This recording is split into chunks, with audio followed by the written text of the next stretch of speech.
a direct ballot initiative and ask them if they could do that for everything.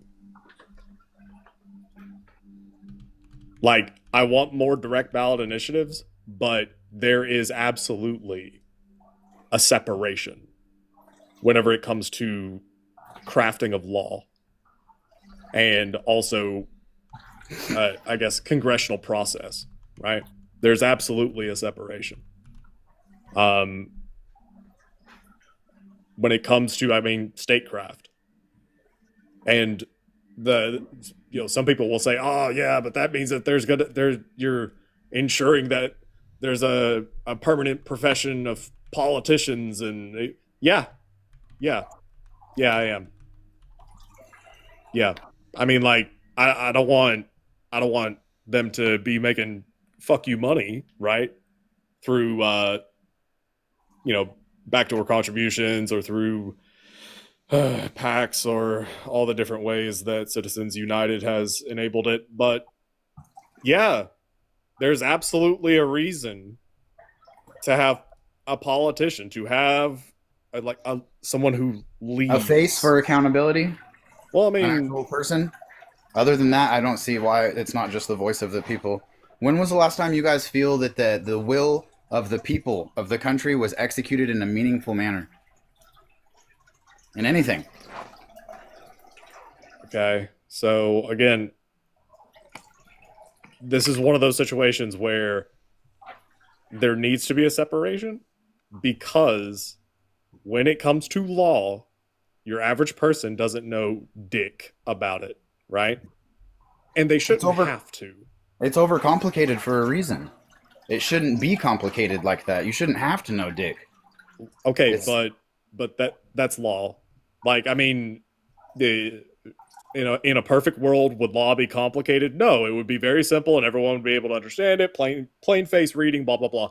But that's not how it is. Law is complicated, and that's why we have attorneys. That's why we have judges. That's why we have political defender, or I'm sorry, public defenders, paralegals, the whole shebang, right? And you know, that's definitely a pain in the ass in some ways, but it's also, hey, it's the law.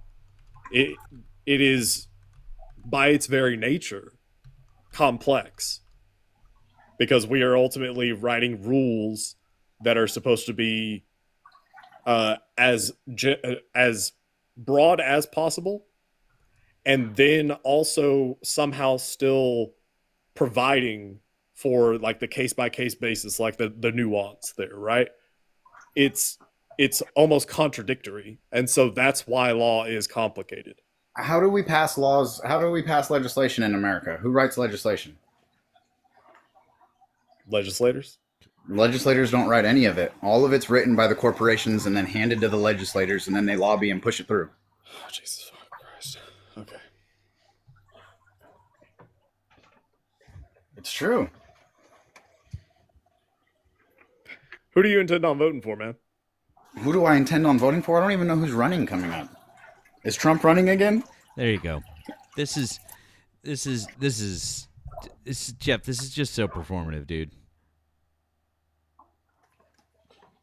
Who do you suggest I vote for? The person who most and why should I aligns vote for the them? person who most aligns with your values.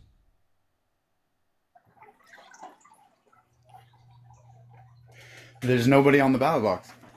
Well, I mean, guess what, Jeff? Sounds like you figured it out, so you can just vote for the couch. Because again, like the whole way through this, it's been nothing but yeah, but they're bought and paid for. Yeah, but do we actually need They that? are. Yeah, but why is it complicated? Yeah, but no. But None of yeah, none of it needs they'll to be just off complicated. him. None of it Yeah, needs I to be know, but complicated. corruption, but bad people exist. Like, dude, holy fuck. Yes, bad people exist. Yes, there's corruption. Yes, it's complicated. Yes, there are archaic relics in our Constitution that should be done away with, like the Electoral College. I am all for getting rid of those things. What I'm not for is this navel gazing, because again, this exact conversation is what kills every single movement on the left, every single one of them. It's the purity testing, it's all the infighting, and it's this insistence on it's not even like virtue signaling, but it's effectively virtue signaling by somehow flexing the fact that, oh well, you believe in electoralism, fucking sheep, liberal. Like, dude, okay, yeah, we get it. You want to be the furthest left in the room, and what's up, Mal? Like, cool. All right, put the hat on, cosplay, go, have fun. But you are breaking movements. You break movements every time that we get something on the left where people are like, well, yeah, but you know, like the Democrats are just fucking neoliberal shills that are bought and paid for by billionaires, and they're basically Republicans anyway. You know, like they're like Republican light. And so, well, what we need to do is make our voice heard by being very loud about it the entire time on social media, and discouraging people from actually participating in the process. And then when the process comes and goes, and they lose, they'll learn their lesson, and they'll definitely put a turbo democratic socialist in next time. Yeah, because that definitely happened. See 2016, 2020, 2024.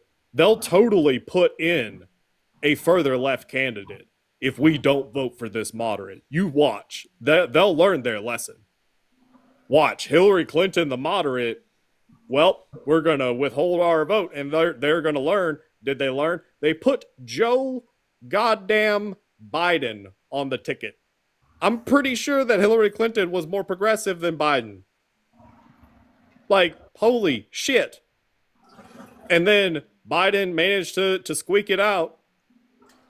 And then the conversation just reset to where it was in 2016 of, well, I think we really need a left-wing candidate. You know, Biden hasn't really made any inroads for X, Y, and Z. And because of that, we are going to withhold our vote and allow fascists to take over. And when we are inevitably arrested and marched into trains, I will be sniffing my farts and smugly saying, well, you can't blame me. I didn't vote for him. Dude, it's just this smug. Ugh. I totally hear what you're saying. I totally hear what you're saying. I'm like, me being not complacent. What's the word for it? Like, I just sitting back idle is like I might as well be a part of the problem. I get it. Complicit. Complicit. There you go. Thank you. Thanks, Matt. Yeah. So, you know, we don't. Listen. The last thing I was to add on to that, Jeff, just to make to make it just for real. Like Nemo said, we may not like the system, but it's the system we got to work in, man. Like, it's what we got. At the moment, the moment, it is the system. And so, if that's the system that we have, so if that's exactly, you could imagine exactly, and so if that's the system that we have, get rid of these three branches of the government. Hold on, Jeff, hold on. So what we have to do is we have to remember that progressivism takes time, and it's evolved over the last 60, 70-ish years. This right now is a reminder to everybody, everyone in America who was complacent about progressivism just always moving forward because they never had to work for it. People who are your age or people who are my age really basically in the 80s into the 90s into the early 2000s just been kind of like things have just progressing, and now we're hitting a wall where they're not and things are regressing. And it's a reminder to everybody that we actually have to work for progressivism, that we actually have to work for things to progress. And that means working within our system and pushing the needle further to the left. AOC upsetting the number 2 Democrat in the country in New York, that's a needle mover. Okay? That is a needle mover. Bernie Sanders almost making it to be the Democratic presidential nominee. That's a needle mover. Multiple progressive candidates around the country making their way into our government and making their voices heard. Those are needle movers. Do we need more of them? Abso-fucking-lutely. But that's how it works. It's incremental change until there are enough progressives in the government and they make a sweeping change like we did 80 years ago.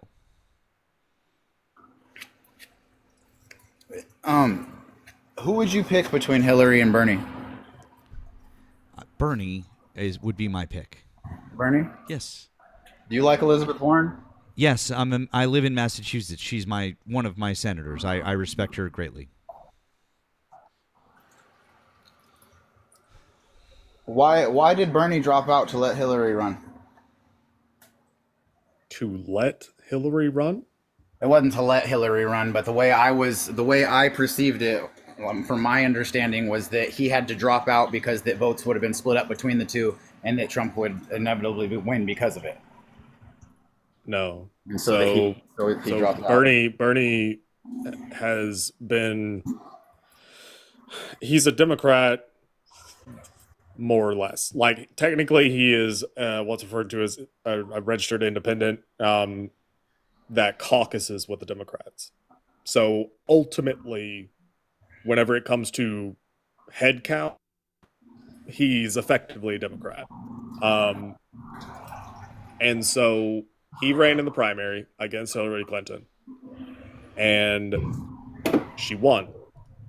Now, people will say, oh, hey, that's because the Clinton political machine is fucking corrupt and superdelegates and all that stuff.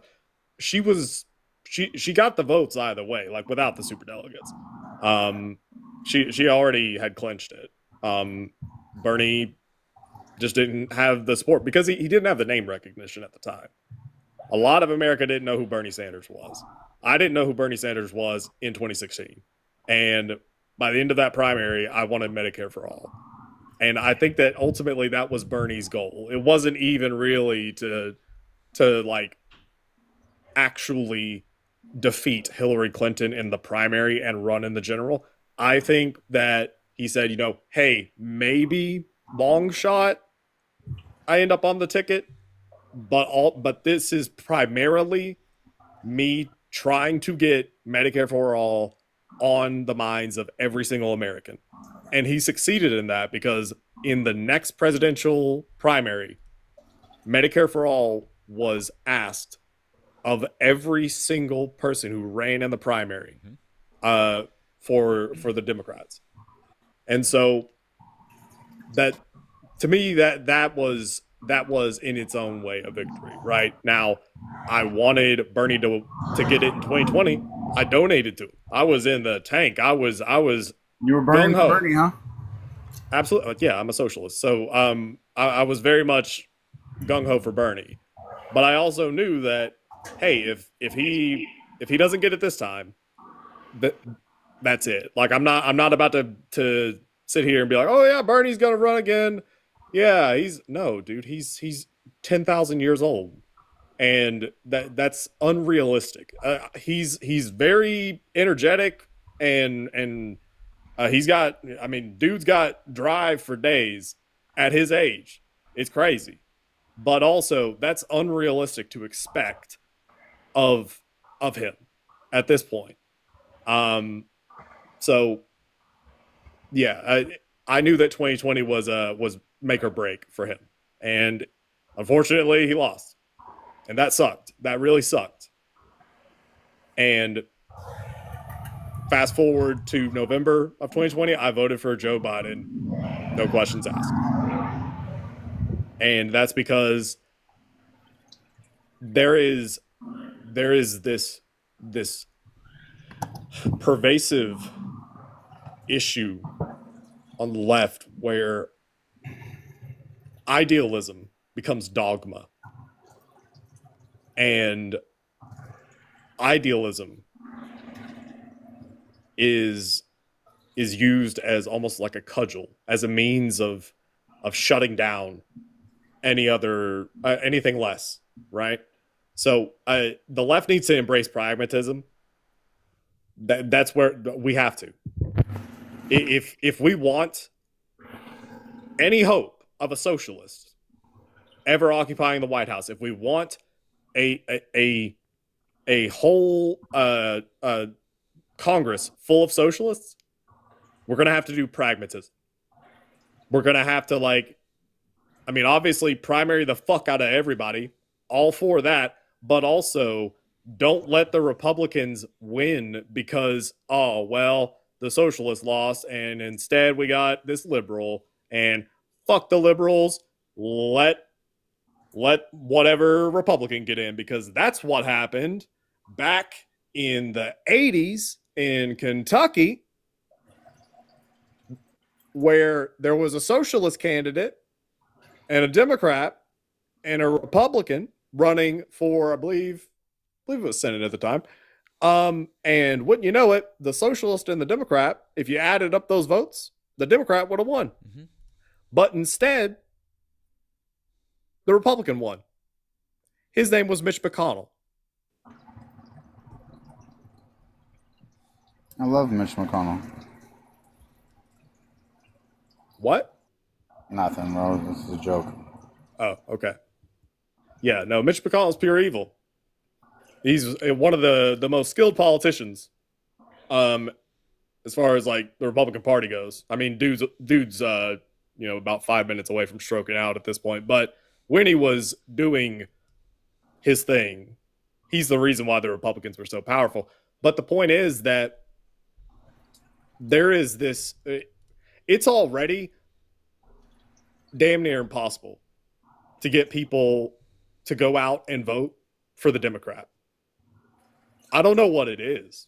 I genuinely don't know what it is, because the Republican can just straight up say the most psychotic shit known to man. Example, Donald Trump. Example, Marjorie Taylor Greene. Example, Lauren Boebert. Example, Matt fucking Gaetz. Like, they can just say the craziest shit and still get votes, no problem. Still get money, ad space, no problem. You got canvassers for days, hell yeah. Your average, like the people in their district or whatever, they will be like, well, blah blah blah, and they'll just they default to them. Meanwhile, when it comes to Democrats, there is this hemming and hawing and but I mean, Medicare for all, but what if I want choice, or what about this? I don't know. And it's just so fucking insufferable to hear people dude, do you hear yourself? This guy is talking about punching puppies in the face, and you are saying, well, I don't know. I'm gonna maybe vote for him. I'll think about it. Meanwhile, the other dude's like, hey, how about healthcare? It's the most radical thing anybody's ever heard. There is, it's almost like that alone is not enough to motivate people to vote for them. And I don't get it. This was true with Hillary Clinton. This was true with Joe Biden. This was true with Kamala Harris. All three of them. It's like, hey, they have fleshed out policy platforms. Nemo. It is detailed. It is in your face. It's right there. Why are you not on board? Well, I don't know. Is there just something? I don't know. I don't know. It's just hemming. I swear to God, Huh. So it's already fucking impossible to get people out to vote for a Democrat, let alone the left making it even harder because we didn't get the Maoist third worldist on the fucking general. Like, dude, come on. And I'm saying this as a socialist.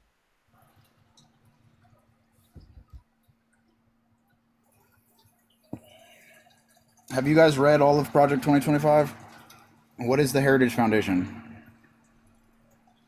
Or what's the foundation called? You know what I'm talking about? Yeah, Who's the author of Project It's 2025? the Heritage Foundation. They wrote Project 2025. Is it true that they have, over like the period of my lifetime, defunded education? Who specifically? I don't. I wouldn't be able to know. The government, essentially.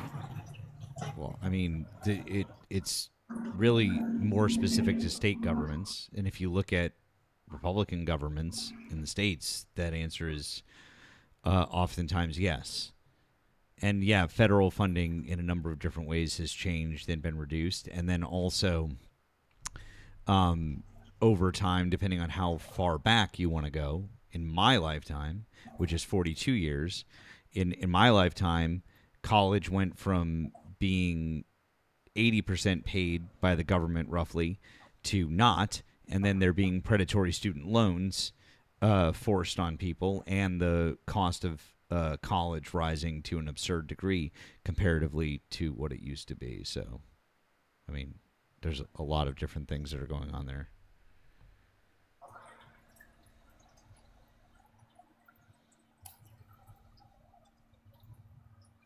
Just really feel like they lowered the standard of education and purposely tried to make the masses dumb and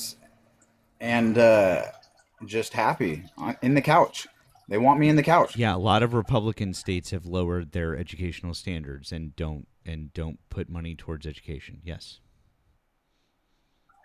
And I don't see how you'll get votes or a standing army or new recruitments if you don't have an uneducated lower class with no money, no nothing. I don't see how you get the votes, how you have armies like that without an oppressed bottom class that has no other option than for that. I don't. No, that's my fish tank. I'm sorry. Yeah, I don't know what to tell you, dude. I'm really not sure. I'm just really not sure what your point is. Like anymore. Like I just don't know, dude. Like you have got to. When Nemo's telling me that Republicans can say the most wild shit and like they still get votes, like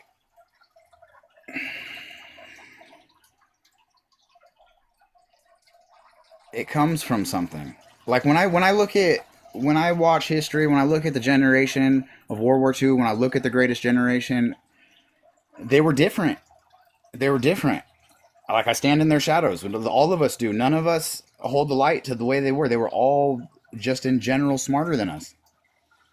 That's not necessarily the case. How do you make that argument?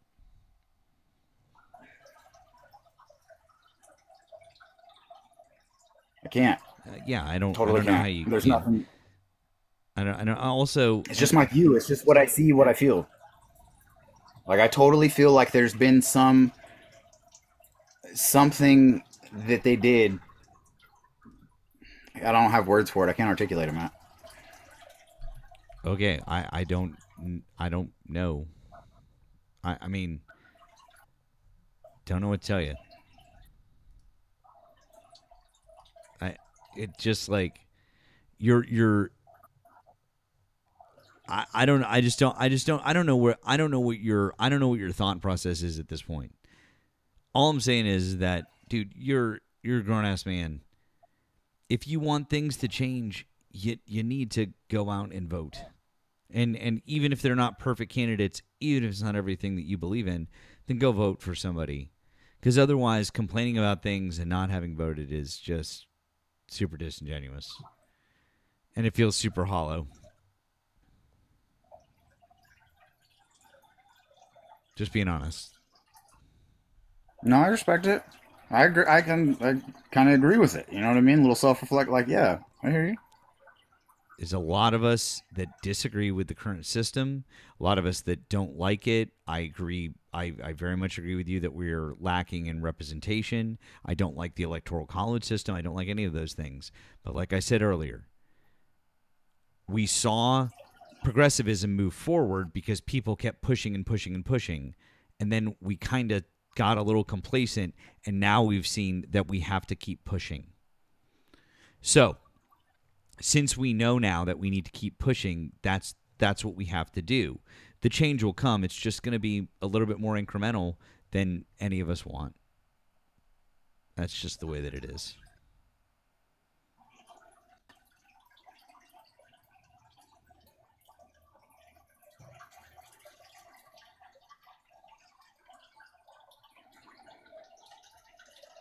If you guys got someone into office that you wanted, maybe someone's not even on the ballot, just someone come out of the woodworks and everything's great about it, everybody rally behind them, we get into office.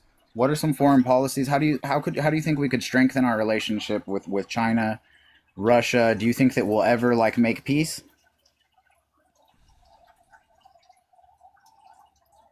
Like, what are some productive, meaningful things that we could do to work with them and then work with us? I mean, as far as China is concerned, we could just kind of roll back the clock to, I guess, the 90s when we were buddy buddy with China. I mean, even shit like the early 2000s, because this really kicked off with the Bush administration. Because, like, it's kind of weird because it's, you know, that is 20 years ago at this point. But when George W. Bush was in office, the Cold War had ended like 2 presidents ago. It was like yesterday in politics time, right? And so because the Soviet Union had dissolved, we needed a new big bad because the Soviet Union was like this boogeyman that allowed us to spend a metric fuck ton on our military and spend a metric fuck ton on all these different things, right? Because we could point to the Soviets and be like, something, something, bad guys. So we needed a new one. Because Russia at that moment in time, at that exact moment in time, was still kind of potentially on its way to being an ally. Because that would have been with Yeltsin. Now, of course, Putin came in in the beginning of or right at 2000, but still, he hadn't fully seized control at that point, so we weren't really sure. In the case of China, I mean, we were just like, this was momentum that had been continuing from basically Richard Nixon all the way up to George W. Bush. That whole period of time, we had opened it up gradually with China trade. We just like continued to do more and more and more trade with them, and in the process, there was a liberalization of China. Now, to be clear, they are still very much socialist-ish, I guess. You know, but we our trade with them allowed us, or in some ways it like rubbed off on them to the point that, you know, we're not talking about straight up fucking communism in China, right? No matter what the CCP calls itself, it's not. Like, there is ultimately a capitalist thing going on. Now, are there limits to that? Yes, but ultimately there is some iteration of it there. And a lot of that had to do with Ding, and then came after Ding. Was it Hu Jintao? I think. I thought it was So Tao, yeah. yeah. So like, we were being buddies with them. But then Bush decided, hey, let's make them the bad guy. Let's point at them. Because the war on terror, these guys, they have fucking sandals and AKs, and I don't know. They don't really have a lot. But China, they have a lot. They actually have nukes. The Taliban, they just have IEDs. So let's make China the bad guy. And that's really what it was. Now we could roll back the clock to the 90s. We could try to mend relationships or our relationship with China. I don't think that one person does that. I don't you could elect someone to be president, and yes, that's 4 years of something, but I mean you're going to need more than that, right? As far as Russia, I don't see a tenable mending of relations as long as Putin is breathing. Real quick. Hey guys, yeah. just a quick mod announcement. Let's see, we have about 800 people in here. I'm gonna talk fast so we can get back to it. If everyone can tap and share the live, you can also just hit the copy link button if you don't want to send it to your friend, because everybody hates to be that person. The guys have the green and blue apps in their bios. Like I said the other night, Nemo is moving, and that's expensive. So if you could just help him out, that would be really, really nice. And Matt too. He did upgrade his like setup, which looks really good. I know a lot of you guys are here every night and like to chill, and so if you could just tap the screen and share, we would appreciate it. And that's all. Thanks. Have fun. Thanks, friend. W's for all of our mods. We appreciate all of our mods. Friendly reminder for those of you also over on the if you're on the tube, we appreciate your support as well. You can find the links down in the description if you'd like to support us that way, or you can send me a super chat or a gift over there. But for both of us, links are down in the description. And lastly, if you voted for Donald Trump, feel free to get in the box. We are mainly here to have conversations with Trump supporters, and so if that's you, get in the box and have a conversation with us. Cool story. So, yep. So, Jeff, you feel maybe like you might want to get out and vote this year? Dude, I always want to get out and vote, and when it comes time to do it, my ass is in the couch. Cool. Well, I don't. Well, then maybe do you it. should go out and do it this year. Yeah, absolutely. You're absolutely right. I got a question for Matt, Nemo, both of you guys. It has to do with Russia. Do you agree or disagree that the United States and NATO in general encroaching towards Russian borders is not provocative? Do you not feel that Putin wasn't almost forced to play the cards that he played? Hang on one sec, Jeff. CWMV, are you a Trump supporter? Absolutely not. Just appreciate what you guys do. Keep up the good work. Hail Satan. Hail Satan. Praise the morning star. Praise the morning star. I mean, my answer to that is that absolutely not. Because how many different countries already border Russia? I believe is it 4 or 5 right now, Nemo? Am I 4? It's 4. We already have. There's 4 NATO nations that already border Russia. Am I wrong? God, I can never. I think there's more. I'm going to look at a map because I need to. Poland, the one right next to it. Finland, Norway. So I think the answer is just. I mean, my answer is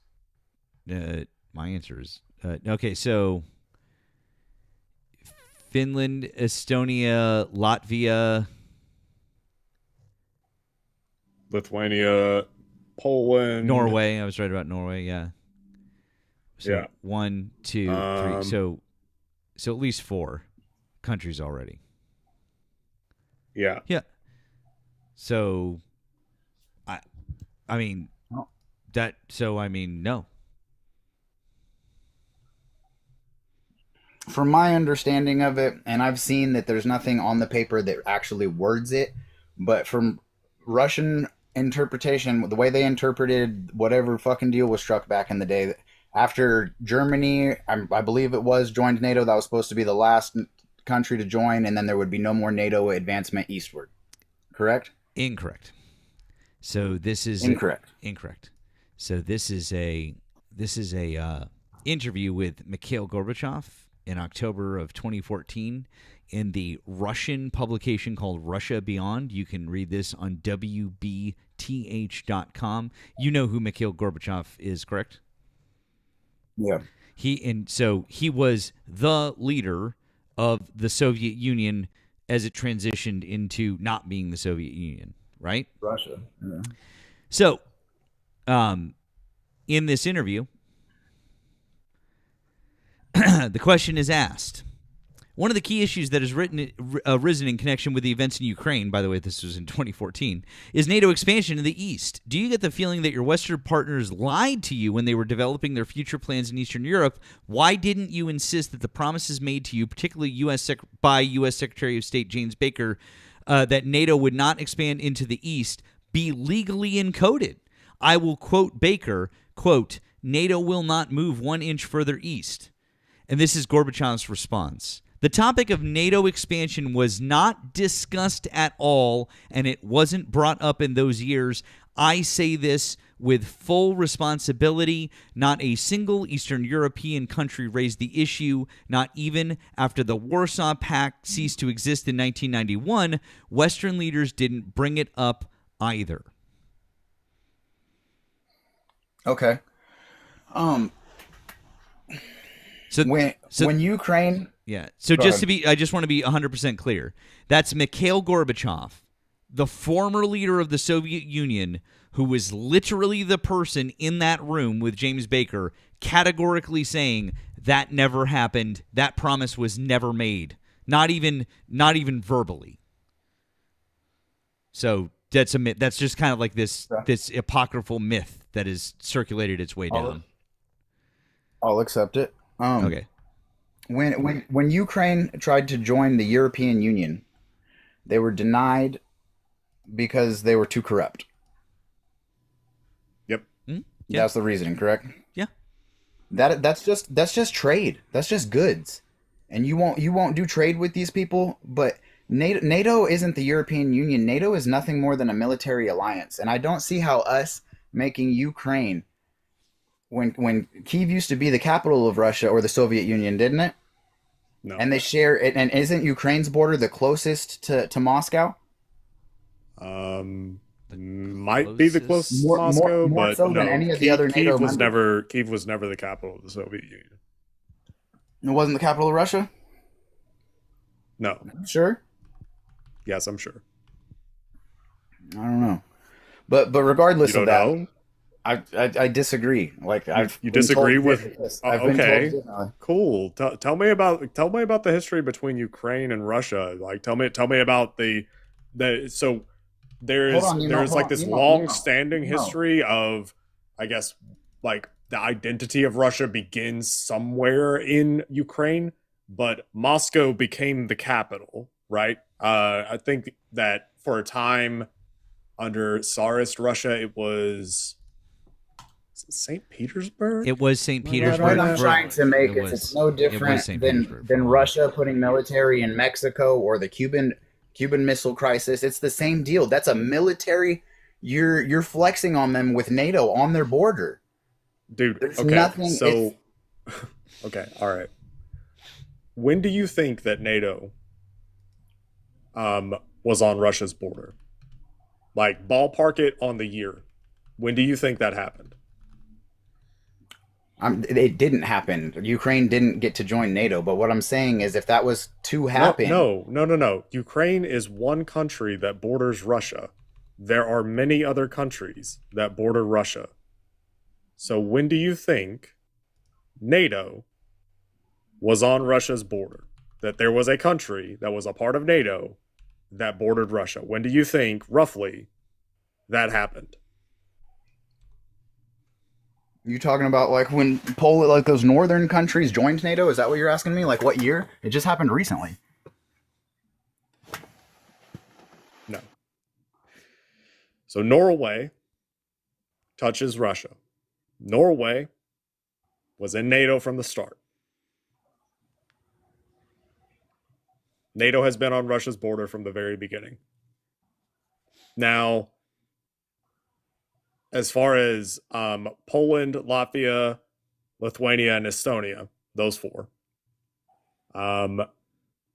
they also border Russia. So Poland, the north-ish of Poland, is what's called an exclave. It's Kaliningrad. Same idea as like Alaska, where it doesn't touch the rest of the U.S., but it's ours. Russia has this little piece of land that doesn't touch the rest of it, and it's right there. So that's to the north of Poland. That is also touched, I think Lithuania also touches it, and then you have Latvia and Estonia, which border Russia to the east. Okay? So they joined in the early 2000s. And I can't really blame them, given who was in power. Vladimir Putin came into power, leveled Chechnya, and then invaded Georgia. There is still an artificial border in the country of Georgia to this day. Russia claims that a piece of Georgia is just Russia. And Putin has stated that he wants to reconstitute the Soviet Union. And I can't really blame those countries for joining NATO, seeing as they don't really like Russia at all. And they don't want to get invaded. And I mean, it seems like they made the right choice, because has Russia invaded Estonia, Latvia, Lithuania, Poland? No, they have not. They invaded Ukraine, though. So, I mean, it seems like NATO is working. It's a voluntary defensive pact. You mentioned like the EU, as far as like that is only trade. It's not solely trade. The EU is a lot of things. Trade is one of them. The rest of it is like politics. I don't see how you would allow NATO membership and not membership into the EU. So, I mean, in the case of, no, both of them have similar requirements, right? So in the case of the EU, I don't know what years these requests had been put in place. So I know that like the NATO thing with Ukraine, I think that Bush had hinted at it at one point. There was no formal offer. And then I know that recently there's been some talk of it. But Ukraine cannot join NATO while there is an active border dispute. So until the Ukraine war ends, they will not be joining NATO. There's also some other requirements about like the government as it pertains to corruption and stuff. The EU is kind of its own beast. Mm-hmm. But the Ukrainian government, after the Soviet Union fell, was notoriously corrupt for a while. Absolutely. Yes. And that has been steadily getting unfucked since Euromaidan in 2014. Hey, our friend Buzzy requested up. Buzzy, did you? How are you doing, friend? Did you have something you wanted to add here? I did, but not specifically to this conversation. But I am confused. Now that I'm hearing Nemo talk about the Soviet situation, I was asked about the Soviet situation like 4 times when I was in a live the other day, and I'm wondering why suddenly everybody wants to talk about socialism and communism without knowing what those two words actually mean. But other than that, what I actually came up here for, that was my own inquisitiveness at the top, tapping my frontal lobe as Nemo was talking. Um, I am in Florida. And unfortunately, the ice cubes are also now either in Florida or coming to Florida. Here's what people must know. For people that don't know and have heard me speak, some of you know, some of you don't. I work in social services. So I know what I know, and I share what I know to the best of my abilities. So the cubes are in Florida. They have at least reserved 100+ rooms in Central Florida in the Kissimmee area off of 192. Either they are here now or they are on their way here and will be here before the end of this week. What you must understand is that the cubes are being handled differently in Florida than the situations you are seeing in Minnesota. A lot of people think that's because this administration in Florida is favorable to it. What you must understand about Florida is very dangerous, especially because earlier I think it was last year actually, last year, Florida passed the carrying law where you don't have to be registered with anything. And a lot of people, even registered before this, carried. Florida is a very dangerous place. So, what they are doing is coordinated with local law enforcement officers. So, when you see the cubes, you will see heavy police officers in the state of Florida. They are doing traffic stops. They are not going to people's house unannounced. They are not doing the things that you see all over the news in the blue states or the sanctuary states, because Florida is a very different place. And for lack of better words, if they were to do the things that they are doing in Minnesota and Florida, the likelihood of them being unalived would be very, very high because of stand your ground laws and the amount of people that do carry in this state on a regular basis. So you can't sneak attack people here. So be mindful about what's happening in the traffic. If you see a traffic stop location, let it out to your friends if you notice. But again, as of now, social service workers in Florida have been informed that the cubes are either here or on their way here, and they have reserved 100+ rooms in Central Florida in the Kissimmee area. And I think I see a couple people that live in that area that said they saw them tonight driving around. So that would mean that they have already started arriving and there will be more. And it is coordinated with local law enforcement where they're going to go. So you will see them out and about with backup just because of the dangers of being in Florida. So be aware, be mindful, be careful. Okay. Thank you very much for letting us know. I really appreciate that. So, any of you in the Central Florida area, in the Kissimmee area, I used to live not far from there myself, and so anyone in that area, take heed, keep listening, and I really appreciate you letting folks know. Thank you, Buzzy. Appreciate you. Not a problem. Thank you for letting me do the PSA. Bye, guys. Okay. Bye, friend. Bye, Neems. Haven't seen you in a while. I know it's been a while. Wow, look at your beard. So handsome. Thank you. Oh, all right. Oh, okay. All right. That was enough of that. And yes, a little levity with Ice Cube up here since that was the terminology, but that's some serious shit, guys. I'm not kidding. When it comes to the realities of that, so please keep that in mind. Once again, if you voted for Donald Trump, please hop in the box.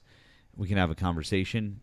We do have about just over 900 people over here on the TikTok side. We have about 400 people on the tube watching right now. Thank you, by the way, to Zachary for the $2 super chat. He says, keep doing the Lord's work.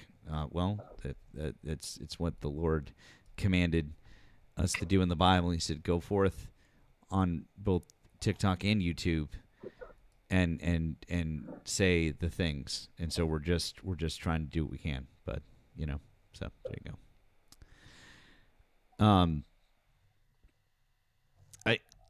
I really think that this argument that whatever we're going to do in Ukraine is provoking Russia is somehow analogous to Russia putting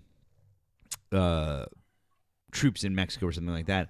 I wasn't aware that Russia and Mexico had a treaty that defended Mexico from the United States in the event of aggression, because that is in fact a thing that we have with Ukraine, right, in the Budapest Memorandum.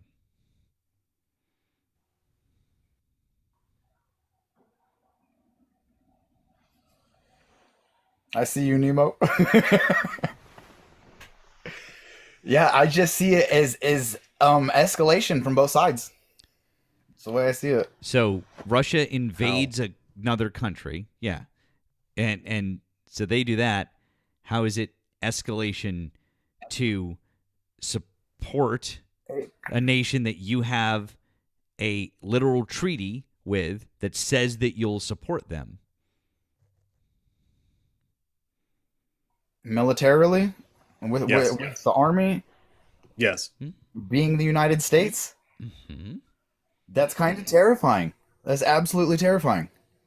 If I was in Russia, I would be. People get scared, like the Cuban Missile Crisis. People are terrified. Yeah. Do you know what the Budapest Memorandum is? No.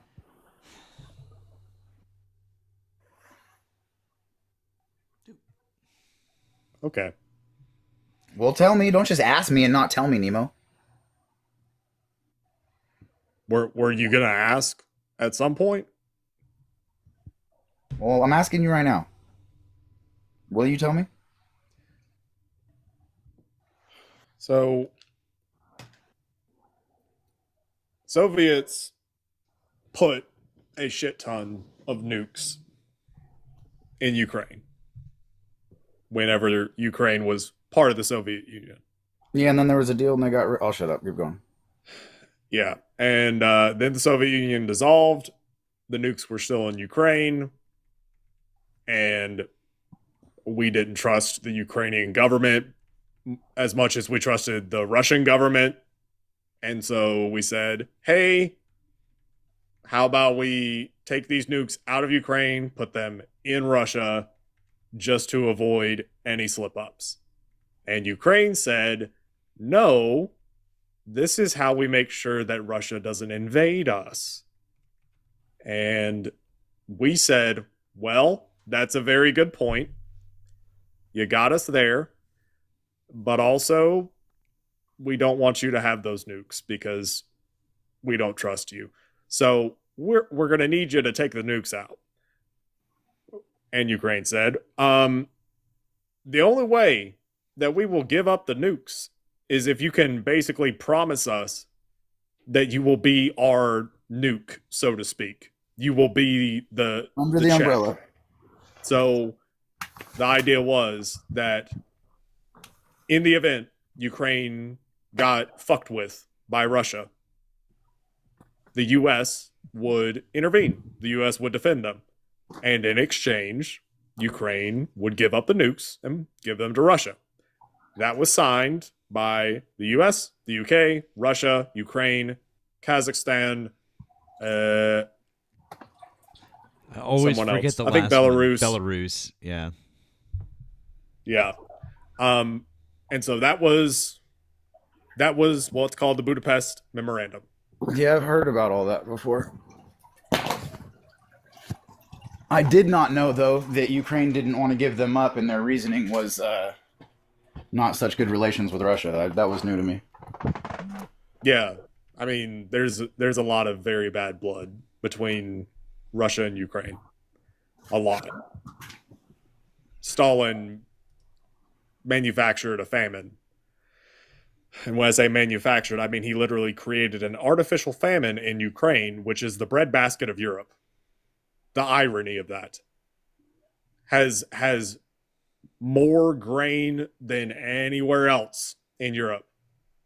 And yet the people there starved under Stalin. Yeah, people say that, like, if we go to socialism, that's what we'll have. I hear that all the time. People try to say that you want everyone to starve if you're a socialist and shit.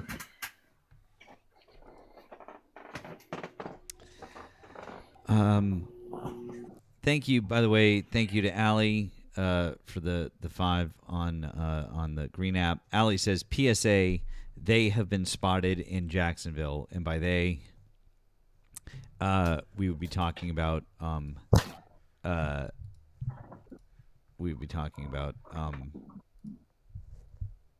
you know what we mean.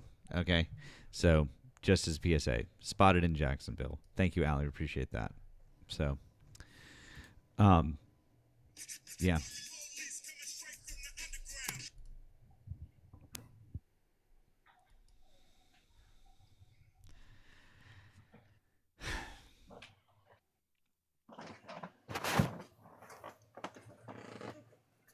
Reciprocity in the chat. You've been hanging out down there, and you've been bitching and moaning about us. If you have a problem with it, you were the one who ran away from the last conversation. If you want to come back up, you can come back up and try to talk with us again. But you were the one who left before. So if you don't like it, well, that's on you, Chief. But don't sit there and bitch and moan in the comments. Come on up and have a conversation. I see. You weren't removed. You said goodbye. Well, then come on back up. Yes, we can absolutely get a Discord plug if you guys want to get on Nemo's Discord. There's a link in his bio. Go ahead and join on up. We have great live chats over there. Lots of great resources. Jeff, we appreciate chatting with you. But we've had you up for quite some time. We're gonna move on at this point, okay, friend? So, hope you have a good rest of your evening. Oh, okay. Reciprocity, seems like you've been real vocal down in the chat there, and everybody's been asking for you to come back up. So, what's on your mind? I find that hard to believe. Hold on. Just very quick. I'm gonna do this before we dive in. Thank you to Tammy for the blue app. Thank you. You said, is he taking a bath? That was his fish tank, apparently. Thank you, Daniel, for the blue app. Thank you, Elizabeth, for the blue app. Thank you, Allie, for the green app.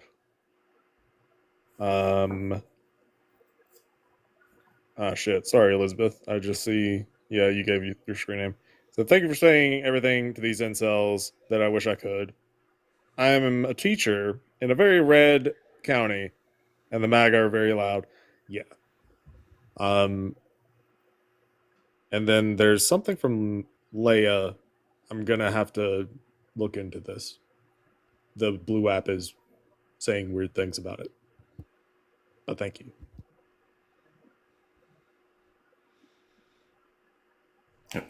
Okay, reciprocity. Sure, go for it. What is it you'd like to talk about? So it's in relation to the last thing that you said I was doing, that I have done before and was doing again this time, before with ICE and this time with the IDF, claiming that I'm the one that's saying that, that while I am saying these people are individual and human beings, at the end of the day, you're using the exception to prove the rule, saying that, hey, here are these handful of horrible incidents that demonstrate how evil ICE and the IDF is, and that my pointing that out is somehow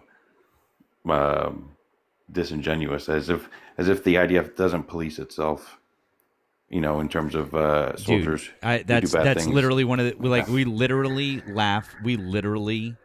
laughed at you earlier when you said that because cool, awesome. I would love for you to show us some examples of them policing themselves when they've committed war crimes. Please do tell. Okay, I don't have articles. Show us some military. Show us some military tribunals where they've had people or court martials of officers or anything. Yeah, show us some because they self-police. They're Israeli soldiers. No, show us some examples. Soldiers in jail. What? Okay. Who? You want me to go do research, pull the examples, and come back? I don't understand. You just said that they self-police. You must know some example. You must have at least one example of them self-policing. Right now, right? I mean, A single one. Or you also have a fucking supercomputer in your hand. You could swipe out of the app for a moment, go on Google, and find one for us. I could, yeah. Okay. Yeah.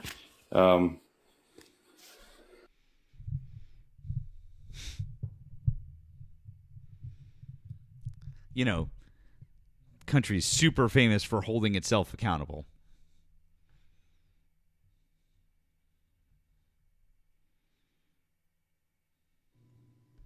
Yeah, especially when it's cops. Oh, of course. Cops are notorious for really holding people to a standard.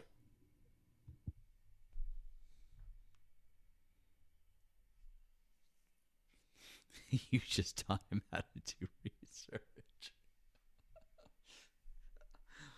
Oh, stop.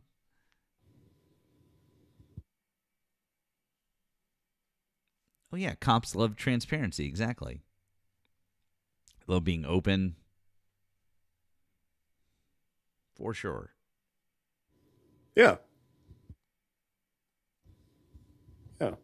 I mean, ICE is really the industry standard of transparency. You got a bunch of guys wearing masks and There you go. no identification whatsoever. Mm-hmm. Okay, Reciprocity, what do you got for us?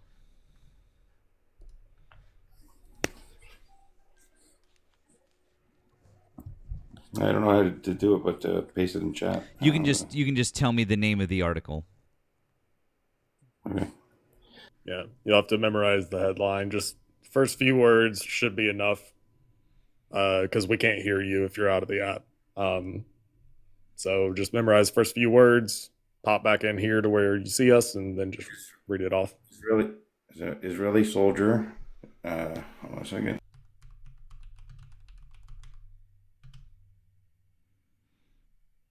Jailed for abusing Palestinian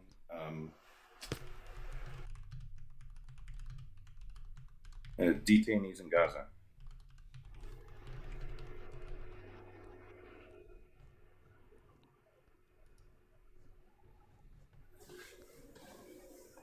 Okay.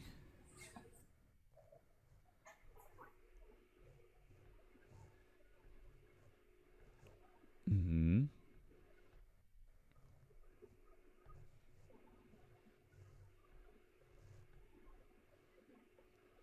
Huh. Wow. This is brutal. Aggravated abuse of Palestinian detainees over months. Wow, that was crazy. He had to serve a couple of months in prison, and then he was given a suspended sentence and demoted to the rank of private. He wasn't even kicked out of the IDF. Holy shit, dude. Holy fucking shit. He literally abused people. And they didn't even remove him from service.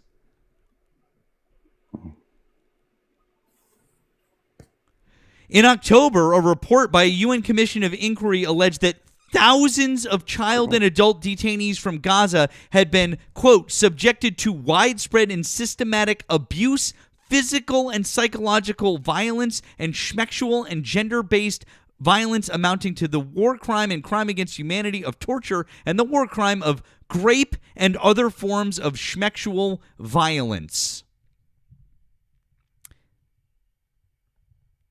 Wow. But, you know, he spent a couple of months in prison and then he got knocked down to private. That showed him.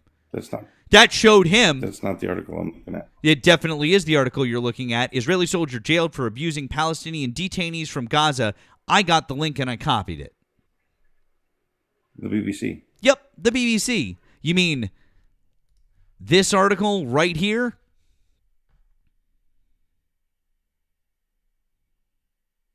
Guess you didn't read it, did you?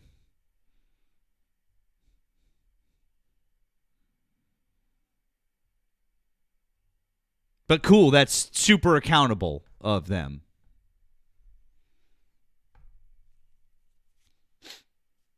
I would think that if you were caught abusing prisoners over fucking 6 or 7 months, you should maybe lose your job.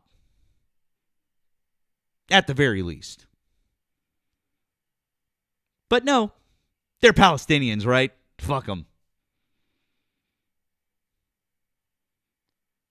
Where'd you go? Reciprocity, where'd you go?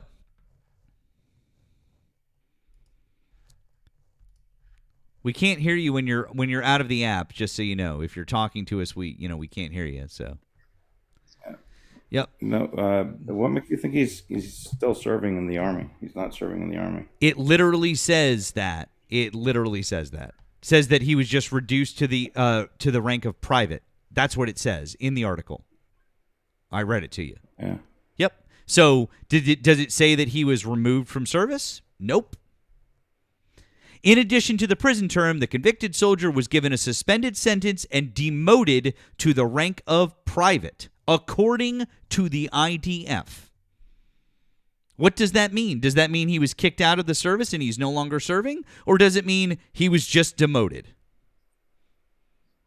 Yeah, he's no longer going to be around those prisoners. He's no longer going to be around Really? prisoners. That's amazing. Where does it say that? It doesn't even say that they've removed him from that job. It just says that they sent him to prison and then they demoted him to the rank of private. We don't even know if he's been removed from the job. I would hope that he's been removed from the job. That would be the literal least that they could do. If any of us were caught abusing people and we were in that job, we would lose our job, wouldn't we? But this is the perfect example. Thank you so much, by the way, Reciprocity, for perfectly illustrating exactly what Nemo and I are talking about. The IDF is completely circling around this person and protecting them. They didn't even lose their job in the IDF. They just got a 1-rank demotion. Prisoner, did you do you have a subscription to Haaretz by any chance? Nope. Okay. So cool story. Thank you for absolutely proving our point.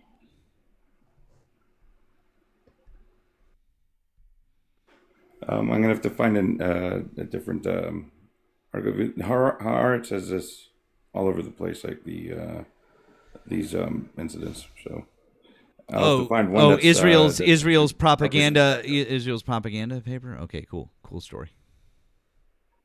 Right, so propaganda is on both sides. You realize that, right? No, not from the BBC. The BBC isn't propaganda. It isn't? Okay. Nope. Well. Because we know that because independent agencies have ranked them as unbiased. Mm-hmm. Okay. Yeah.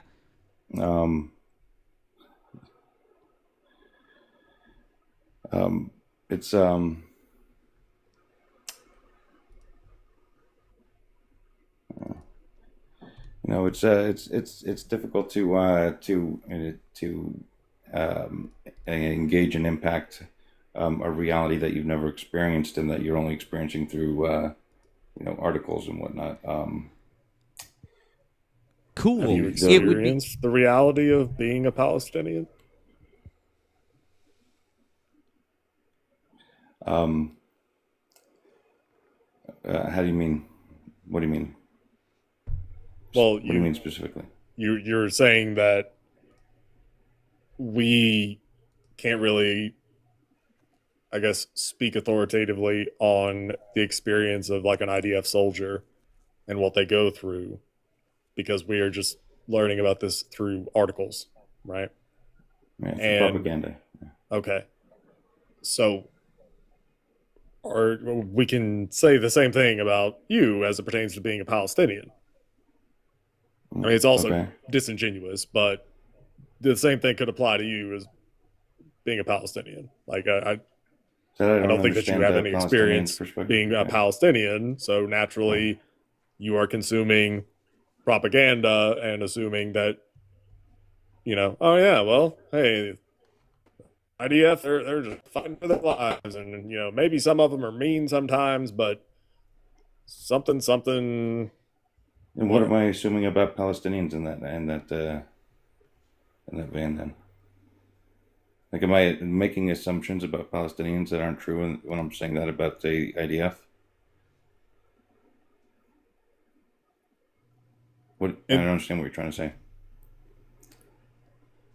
I'm assuming, well, no, because I'm like coming halfway through this conversation. This is a conversation you had earlier about the IDF. So I'm assuming you were saying the IDF was cool or like fine or something. He was trying to I'm do saying the that same thing that he was saying last night, which is not every they might have done some bad things, but not everyone in the IDF is bad. And now he's trying to say that they police that because you were trying to say the same thing about ICE last night, right?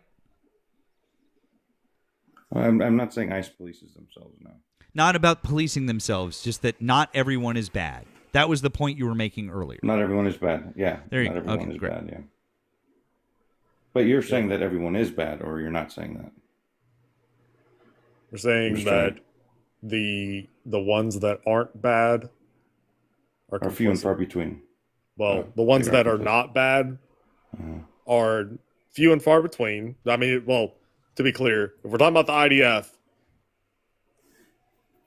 few and very, very, very far between, like extremely rare, and also they are complicit. Okay. I mean, it's going to be really tough to have this conversation. Just for the simple reason that I have family members that are in the IDF.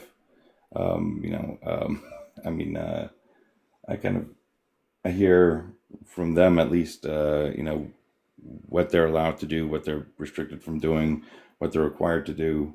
I mean, unless they're, completely lying to me and making it up, which if they're evil, I guess that's what they would do, right?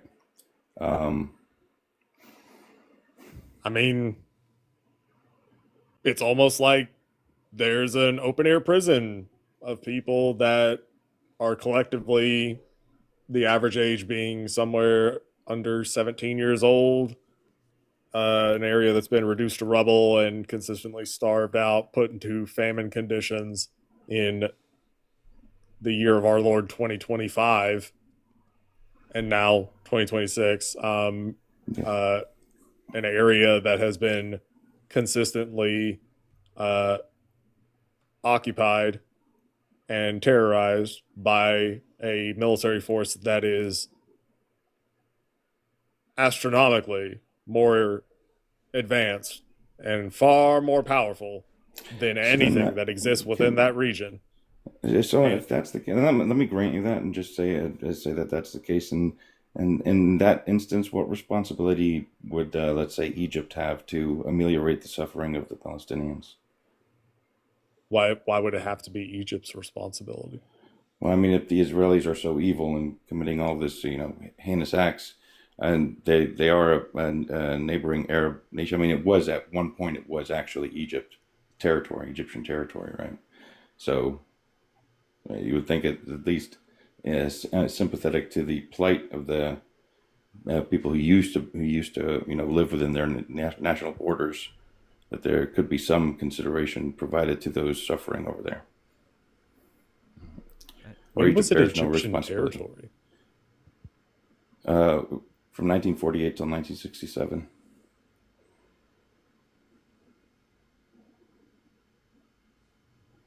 That doesn't. It was Egypt. Right. Anyone born in Gaza Strip was born in Egypt. Anyone born in the West Bank was born in Jordan. That was Jordanian territory and Egyptian territory. Yeah. Yes. I mean, technically, what you're technically there. Well, from a territory standpoint, I mean, sure. So you're saying, why don't those other countries start wars with Israel? I'm saying, why don't they start a war with Israel? Why don't they start a war with Israel? Why don't they? No. Yes, that's literally what you just said. Okay. Why don't they? I got it. I'm sorry. Why don't they just simply allow millions of people to come into their countries so that Israel can finish committing their genocide. Refugees. Got it. So that they already have. They already have done that, and it's taxed those other countries so much because Israel has driven them out committing their genocide. Yeah, like Lebanon, like the country where I come from. Yep. Yeah, it's taxed those other countries. Didn't that also happen? Sorry, go ahead. No, please go for it. Didn't R7. Didn't that also happen with Jordan? There was a part of Jordan that I think they took a piece of, I guess, what is the West Bank right now, a while back. So like this already happened. I mean, the question that I would pose to you is, are you accepting the premise that they are evil?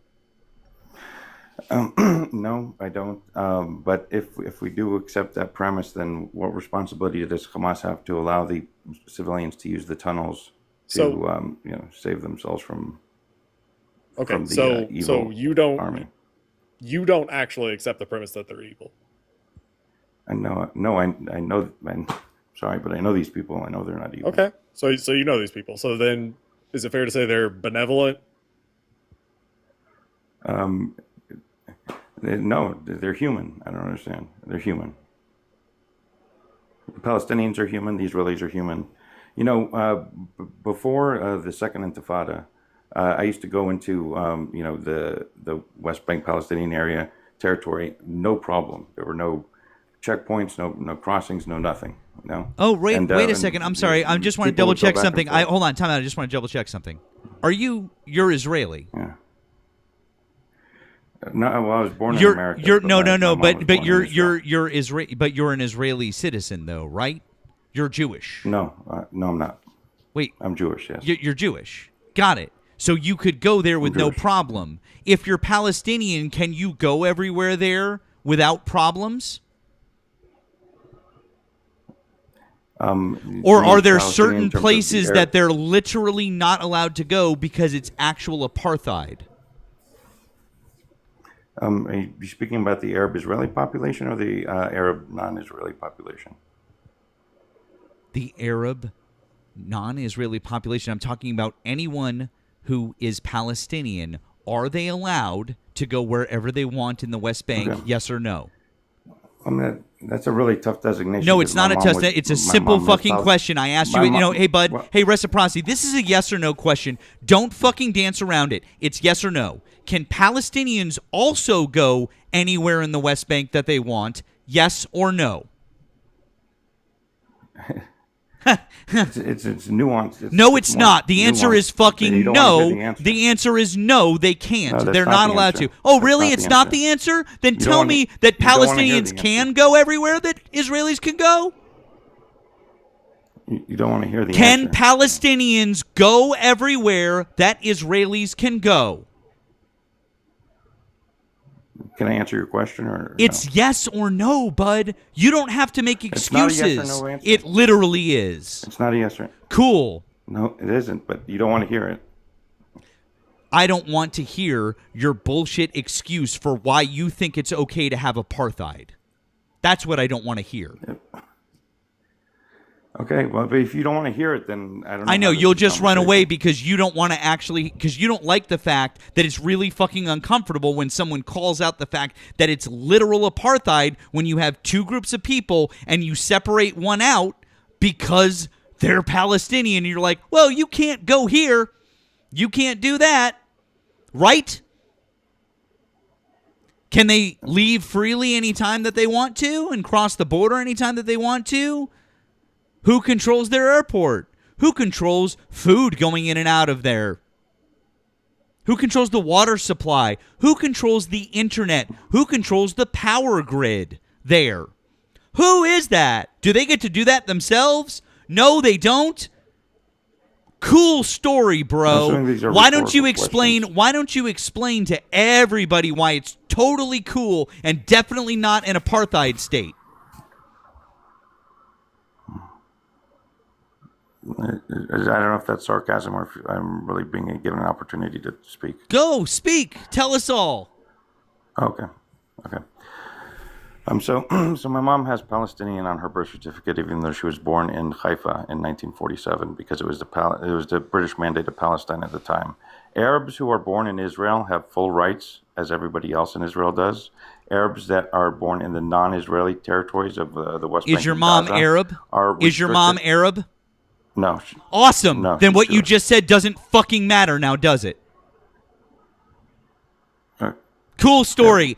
Why don't you tell us another thing that wasn't actually done. doesn't fucking matter? No, you said that because you want us to think that that actually fucking matters. I know that it's Palestine because I have a map from the fucking 1920s of Lebanon and Palestine because that's where my family is fucking from. I have that map. I know it was called Palestine. I know the entire area was. In fact, I actually have family members who are from the Levant and from Lebanon who have Palestine listed as their area of birth when in fact it wasn't. It was Lebanon. I know exactly what that fucking means. But your mom is Jewish and you're Jewish and there is an entire fucking separate code for you and them. That's what's known as an apartheid state. That's the literal definition of it. All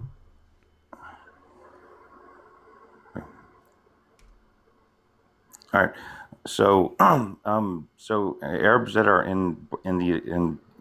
living within the Israeli borders have full rights, just as any other Jew or anybody else, citizen of Israel does.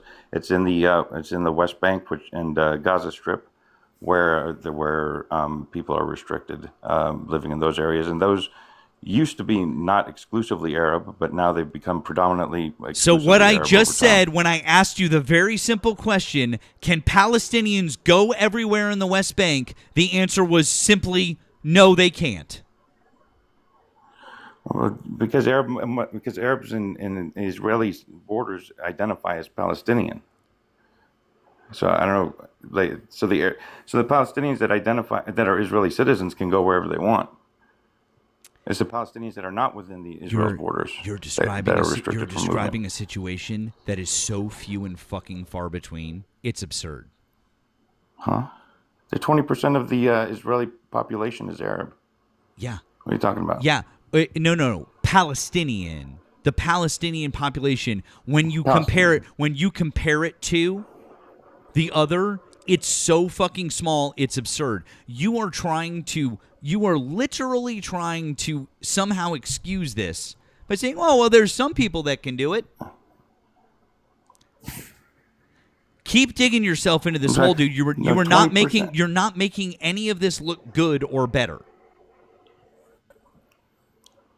20% of the Israeli population, the population of the citizens of Israel, are Arab, who would identify as Palestinian. Sweet. Cool So I don't know story, bro. what you're talking about, Awesome. where it's small. Fantastic. So can Palestinians go wherever they want in the West Bank? If anywhere they want in the West Bank, they can go anywhere they want in the West Bank. Yes. That's not true. That's literally untrue. Palestinians have areas of the West Bank that they're not allowed to go in. That's fucking false. It's What do you false. mean they're not allowed to go? Where are they not allowed to go? Where are they not allowed to go? I can show you on a map the areas that they're not allowed to go. All right.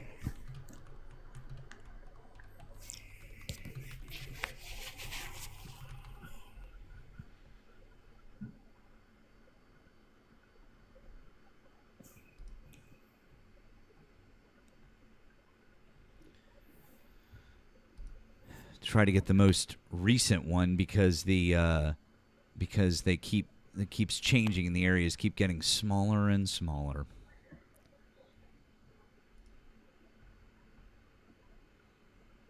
Okay, here we go. See if I can get a big enough map to show this.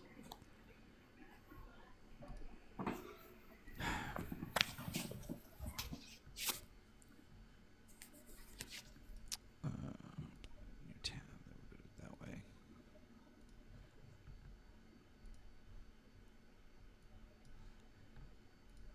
You guys keep tapping that screen. Keep doing all the good things. We appreciate you. Hold on 1 second.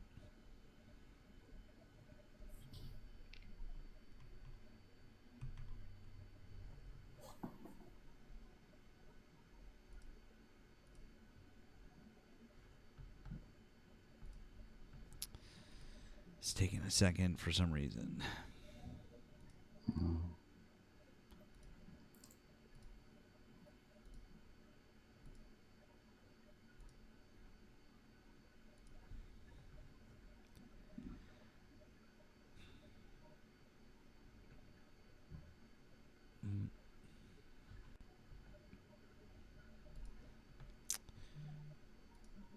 Oh, Nemo, did you get? I got like a gigantic map. It's probably too big. Did you get a better one?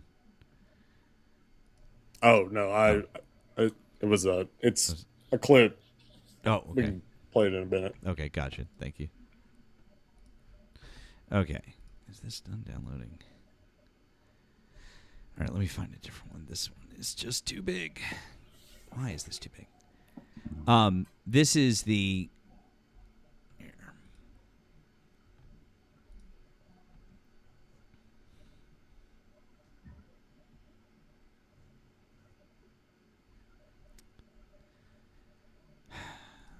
Where's this?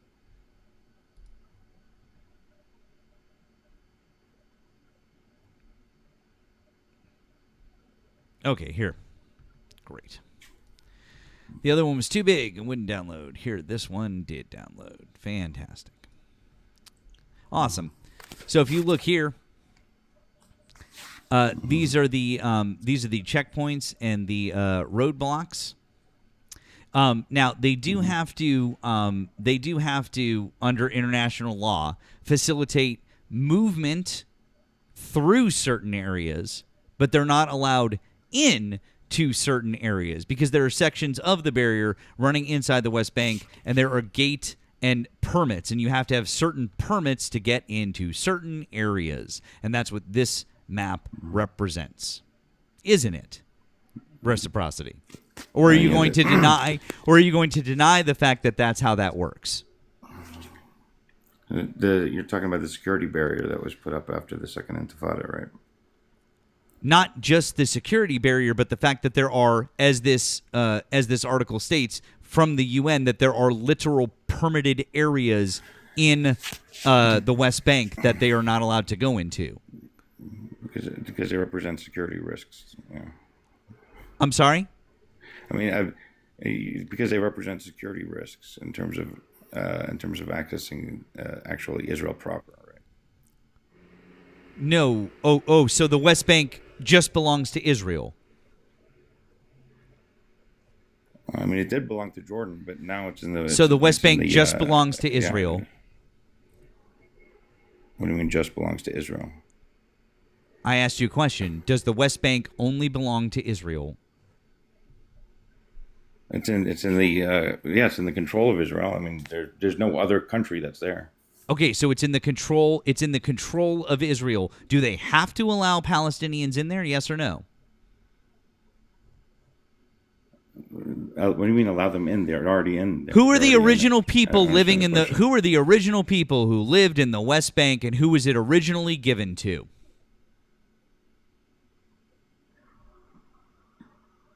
Who are the original people that lived in the West Bank? Yep. What's the history of the West Bank, and who lived there originally? I don't know how far back you want to go. How about 80? 67 how or about 48? How about 80 years? To what? To before or after the 67? How about 1948? 1948, Jordan. Cool. So was it part of Palestine and the Palestinians lived there? It was part of Jordan and the Palestinians lived there. It wasn't part of Jordan. By the way, I needed to correct you Yes, it before. was. No, it wasn't. It was only under the administration of Jordan and under the administration of Egypt. It was not actually part of either of those countries. The way that you said that before was wrong. It was part of the administration of. That was why I said no, you couldn't just be. It was part of the administration of. That's the way that was. It's just like it was not now part. Now it's part of the administration of Israel. Then. It wasn't cool. Awesome. So now what has Israel done to the people who have lived there originally? They have said, hey, people who lived here originally, now we're going to say that you can't even have full access to the area that you even once lived. That's called apartheid. I'm sorry. They can't have access to the areas they once lived. They're not. They still live there. What are you talking about? Except for the fact that Israel has come in and taken those areas from them. Oh, what are you talking about? They've taken the. It's still Palestinians who live there. There are still some Palestinians who live there, but it's becoming more and more Israeli. And then what the Israeli government has done is they've marked off areas in the West Bank that has made sure that there can't be Palestinians in that area. How is it okay? What are you talking about? Cool. What are you Dude, talking about? are there areas of the West Bank that Palestinians aren't allowed to go? No. No. So the Palestinians can go anywhere in the West Bank freely. Yeah, they do. They don't. I literally just proved you wrong. What are you talking about? I literally just showed you a map of where the. I literally just showed you a fucking map of where the checkpoints are that they can't. Where they can't go. I know. Fucking facts, right? Fucking facts. It's really shitty. No. That sucks for you that I can literally show you the map of where the checkpoints are, that the permitted places where Palestinians aren't allowed in. The places where they used to fucking live and do business that they're now prohibited from going into. There's nowhere that they used to live and do business they're prohibited. Really? Are you sure about that? Are you sure about that? Yeah. Really? So there's nowhere in the West Bank that Palestinians used to live and now they're prohibited from living and doing business? Are you fucking kidding me? No. I just want to be entirely clear. This is the kind of person that would fucking deny the Holocaust. And I know that he's Jewish, but 100% this is the kind of person that would deny the Holocaust happened.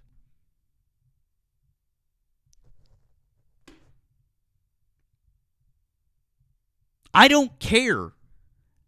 You be a Zionist, dude. Fucking be a Zionist, but at least fucking admit the fact that you guys displaced Palestinians in the West Bank. Holy fucking shit, dude. Holy fucking shit.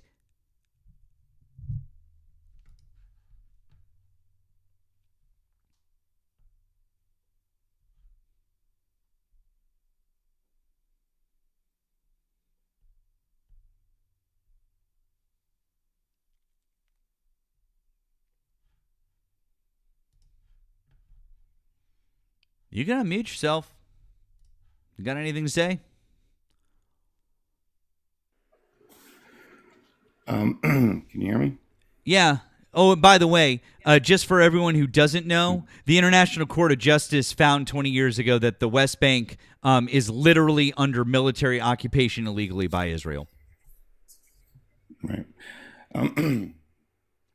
So the NGO I worked for did outreach to the Palestinian No one cares. territory. No one fucking cares. Why don't you respond to what I just fucking said? Why don't you fucking respond to what I just fucking said, dude?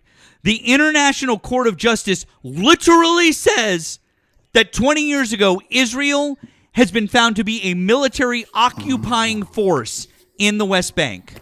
Oh, and they reaffirmed the opinion in 2024. Oh, and by the way, they also said that Israel's legislation and the way that they conduct in the West Bank literally violate their own international prohibition on racial segregation and apartheid. Yeah. I would like to be able to respond, but you're very emotional and upset right now. No, it's because you won't respond. So no, sure. It's because you won't respond to what I'm saying. The only thing that you're doing, you're like, well, I worked for an NGO. No one fucking cares that you work for an NGO. You are literally denying the fact that Palestinians were displaced from the fucking West Bank. That is an outright fucking lie and denial of fucking history that everyone knows to be true. You are a fucking liar, Displaced sir. from where? And that is literally like somebody Wow. saying that the Holocaust didn't happen. That's nothing like Did that. you play that clip, Matt? No, I didn't. That actually. It's about exactly what you're talking about. Thank you. One moment.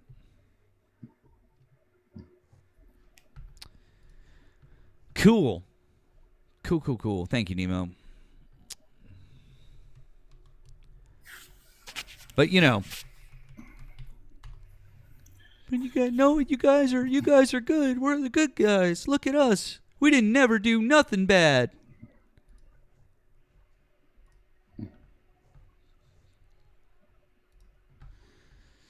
Oh. Well, this is probably going to make everyone sad. Except for this guy. My house. And if I don't steal it, someone else is gonna steal it. No one is allowed to steal it, يا عمي.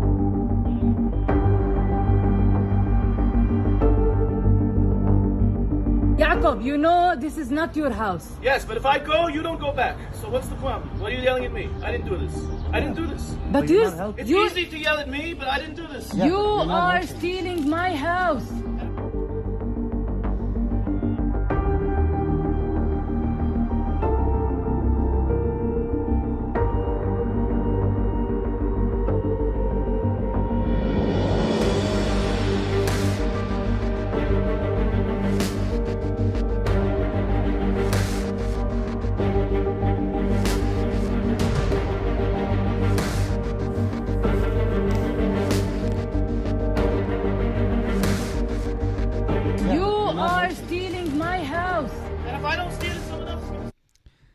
But no, that's just literally not happening. That you can't go and look up the Sheikh Jarrah neighborhood in the West Bank. Why are you teacupping? Answer for that. This is in the Israeli courts. Is that happening or is it not happening? Is it happening or is it not happening? Is what happening or not happening? Yes, Are Palestinians being removed from their homes?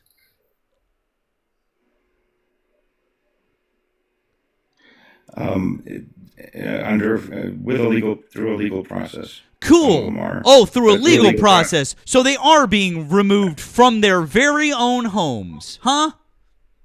No. No, they're not. They're not. I'm sorry. I forgot. It's complicated, right, guys? Everything is complicated. It's all complicated, and there's definitely no answer for this, and he needs to figure out a way to fucking pretzel himself into another answer instead of just being able to say, yeah, that's 3,000 families that are going to be displaced.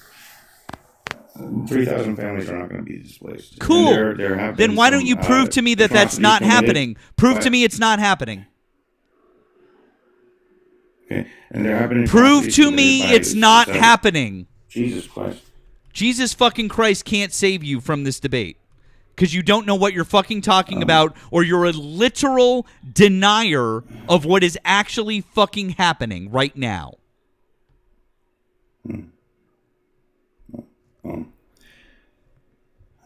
It's difficult to break through the propaganda that you're getting. Really? I'm sorry. The propaganda that I'm getting? Oh, you mean like you mean like that source that you gave me earlier? What was that source you gave me earlier for the thing that you wanted to prove? Was it the BBC? Was it the BBC? Oh, that's right. The source you gave me? Cool. Jerusalem, Sheikh Jarrah, the land dispute in the eye of a storm. This Palestinian couple's single-story stone house in the East Jerusalem neighborhood of Sheikh Jarrah is one of 14 where Palestinian residents, 300 people in all, face eviction to make way for Jewish settlers in a case that has made it all the way to Israel's Supreme Court. Tell us more about how it's not happening, but the BBC is lying to us now, right? But you used the BBC earlier for your source, which you said was true. So which is it? Were you lying earlier when you used the BBC as a source, or now that's a lie? Which is it, dude? I'm fucking fed up with this shit. Dude, East Jerusalem is not the East Jerusalem isn't in the West Bank? Now you're going to tell me that?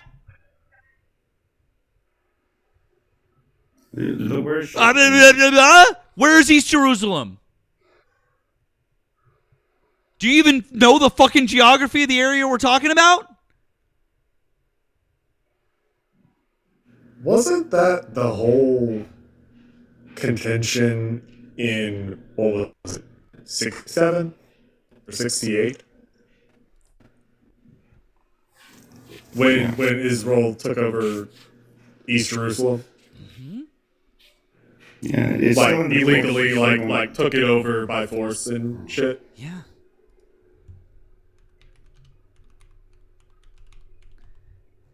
Because they've always wanted it. They always wanted it, didn't they? Yeah. Reciprocity Yeah. is the West Bank Palestine? It is West Bank, Palestine. Yeah. It's the West Bank. Is the West No, Bank it's- Palestine? the people there haven't declared a country of Palestine yet. The people there haven't declared a country of Palestine. Self-determined, sorry. They haven't self-determined a country of Palestine. Self-determined. Fascinating. So what you're telling me is that the West Bank is not Palestine. There's no country of Palestine. I don't know what you're asking me. Damn. That's wild. That is wild. There's no country of Palestine. I have a question. Do you know who Moshe Hassan Yosef is, by any chance? Say again? Moshe Hassan Yosef. No. Okay. He has some very strong opinions, and anyway. So you're saying Palestine doesn't exist? I'm saying the country called Palestine does not yet exist. No, it doesn't yet exist. So what does that make Gaza and the West Bank? What are they? They're Gaza and the West Bank. I don't know your question.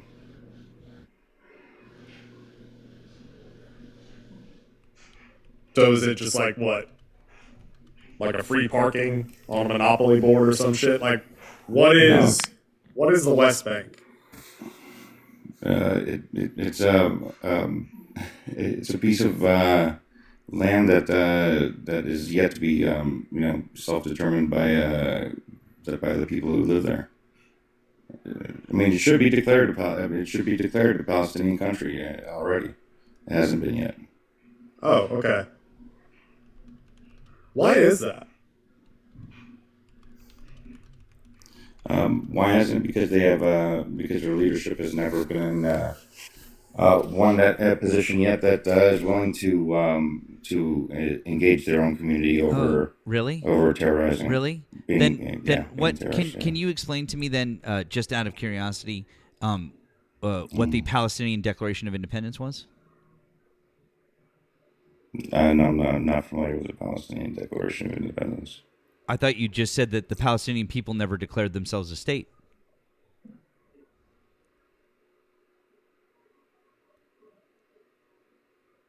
Did you not know that on November did you not know that on November 15th, 1988 in Algiers, there was a formal declaration of independence proclaimed by Yasser Arafat? That was written by the Palestinian National Council. It affirmed Palestinian rights, commitment to UN principles, a democratic system, and equality. That was during the First Intifada. So you didn't know that there was literally a declaration of independence by the Palestinian people already. And Yasser Arafat was the Egyptian. He was. So you didn't know that there was a Palestinian Declaration of Independence, right? Right. Cool. Awesome. I didn't realize that him being born in Cairo automatically meant that he couldn't lead Palestine. That's interesting. Didn't know He was that. a terrorist, so beyond that. Really, he was. What made him a terrorist? The First Intifada, the Second Intifada. No, specifically what? Him leading the Second Intifada. What specifically about that? the bombing that something blew up every single day in Israel. It was a suicide bomber that blew up somewhere. Oh, got it. So bombing a bunch of innocent people would make someone a terrorist, like Bibi Netanyahu? Got it. Cool. Awesome. Thank you. Cool. Awesome. So Bibi Netanyahu is targeting civilians. Exactly. So Bibi Netanyahu is a fucking terrorist. Thank you. I just wanted to double check. I'm glad we agree that Bibi. I'm glad you literally just defined. I'm glad that you literally just defined what Bibi Netanyahu is. Thank you. Bombing fucking civilians all the fucking time. Yep. There you go. Good job.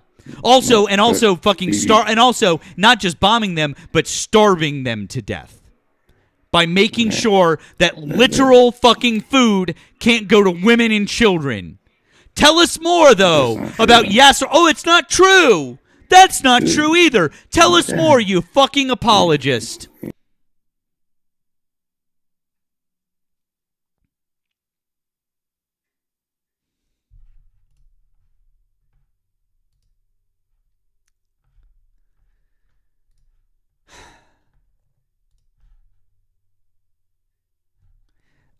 For those of you who are over on the tube, I did not get taken down. Apparently, I got nicked for inactivity. I've never gotten that before. I must have missed something.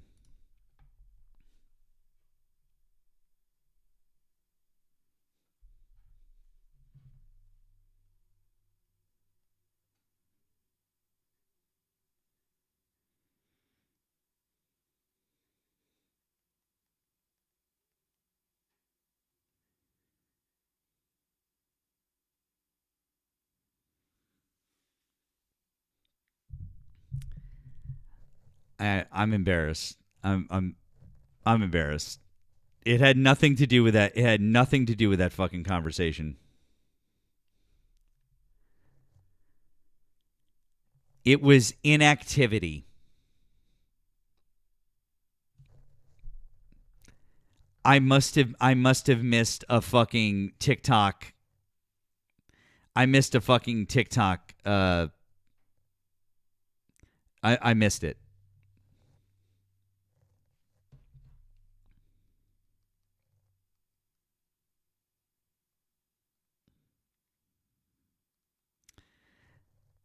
I know. The timing was really odd.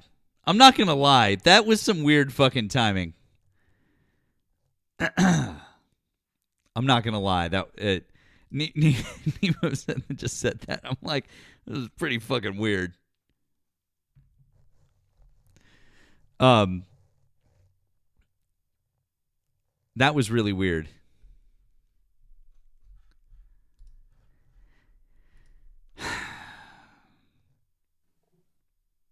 It was, guys, apparently it was my fault. I've never had that happen, not fucking once.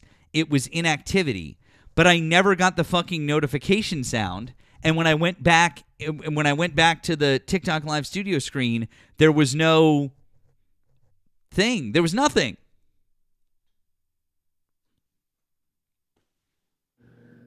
Well, I've never done that before. I'm so sorry, you guys. That's my bad. That was I don't know, a little too coincidental. What it was a little. Just a teensy bit. Just a little bit too coincidental.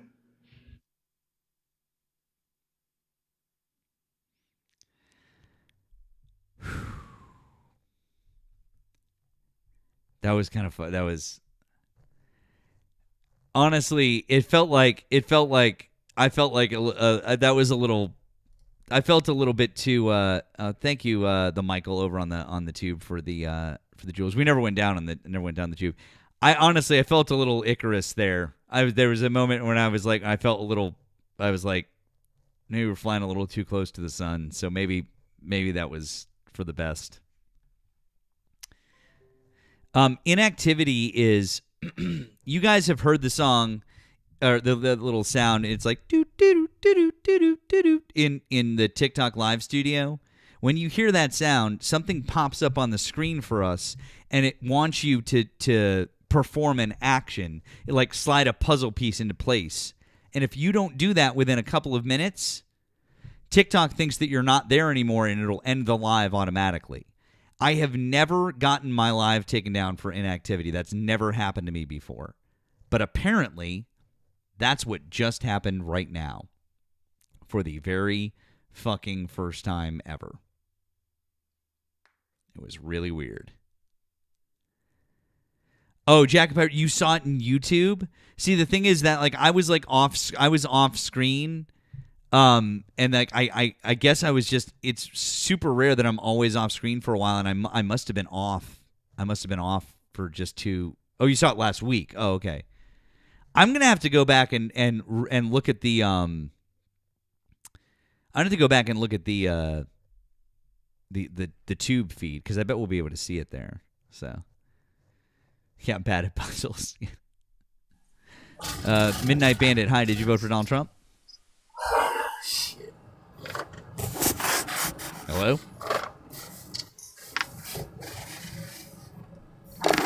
Okay.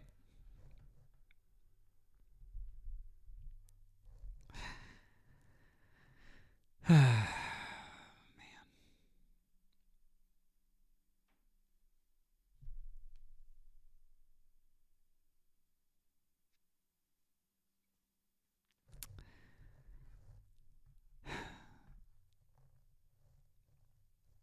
It was inactivity. I cannot believe that I can't believe that I let that happen, you guys. It's 100% my fault, and I had no idea. The denial of literal maps was wild. Yeah, it was.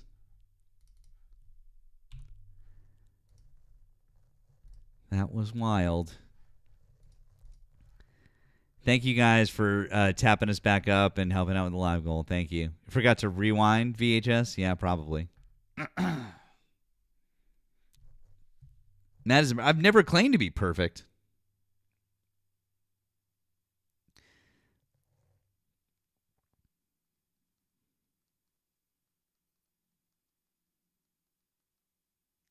Guys, if you voted for Donald Trump, hop in the box. Maybe we can maybe it's for the best. Maybe we can cycle back through the FYP and get some better odds.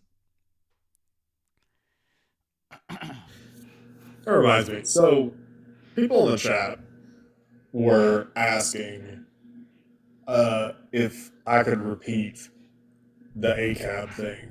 So, can you jog my memory on that? Because, like, I was, like, in a flow state when I said whatever I said about explaining ACAB. You explained it. It was something like, I forget exactly what you said. It was that you explained why it was that you could dislike it, why it wasn't just about the individual. Why you're like, yeah, no, this ACAB is a thing because you've got the collective whole, it's the group, and you're like, but the individual, like, if they're not taking responsibility, if they're not hold on. Yeah. So I'm gonna mute that. 1 second. No, we're gonna let Nemo talk. Guest, just hang on 1 second, okay? Yeah. So as far as ACAB, it was simply the idea that the argument that ACAB is bad or hyperbolic because not literally every single cop is a bad guy, right? People who say ACAB don't literally believe that every single cop is doing some like Rodney King type shit. The truth is that every single cop, unfortunately, will participate in what's called the blue wall of silence. They will close rank. They will be quiet. They won't speak out. There's a culture of not speaking out. if they do speak out, they're ostracized. So it's a self-reinforcing system. And so the reason why people say ACAB is because there are evil people who are police. And the rest of them are unfortunately complicit. 100%. That's an excellent way of explaining it. Austin, hey, we'll invite you to mute. Did you vote for Donald Trump?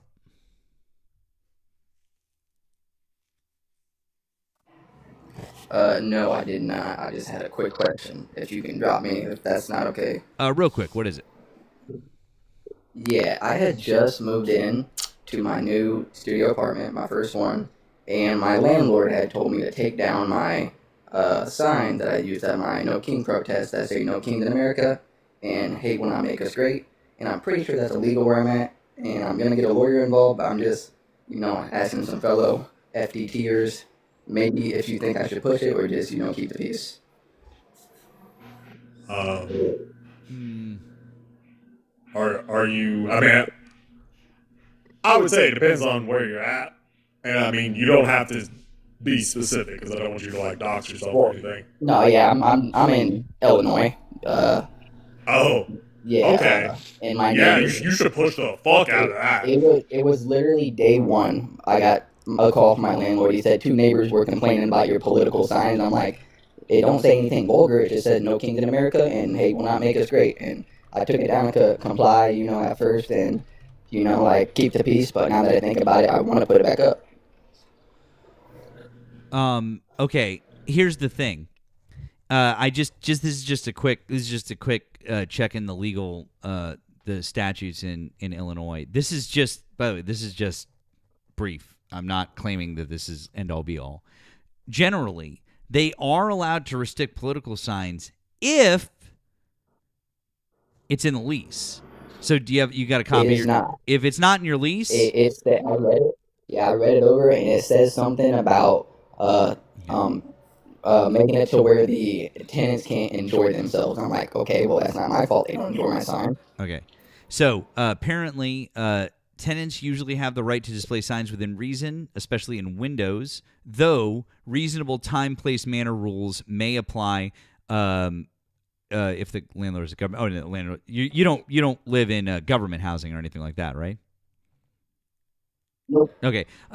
State law protects non-commercial speech.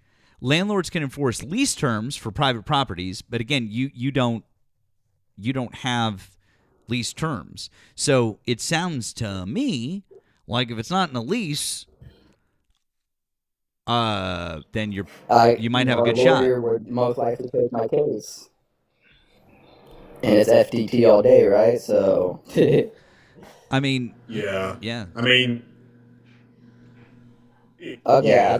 I just want to get your guys' opinion, because I'm really wanting to do it, but like the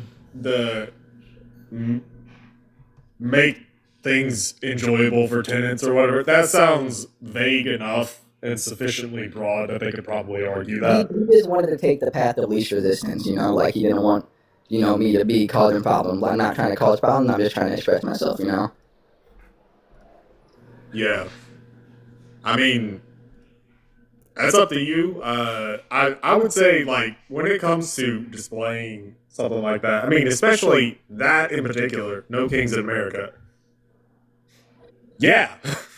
It's not like you're showing a flag of, I don't know, that says, fuck Trump. I mean, like, that would be technically free speech, right? But you could argue, oh, well, that's a bad word, whatever. I have a hat that says fuck Trump and a sticker that says fuck Trump. If you try to say anything about that, yeah, it's on my car as well. Yeah, so, like, I mean, as far as, like, displaying something that says No Kings in America, if people get offended by that, then I feel like that's their problem.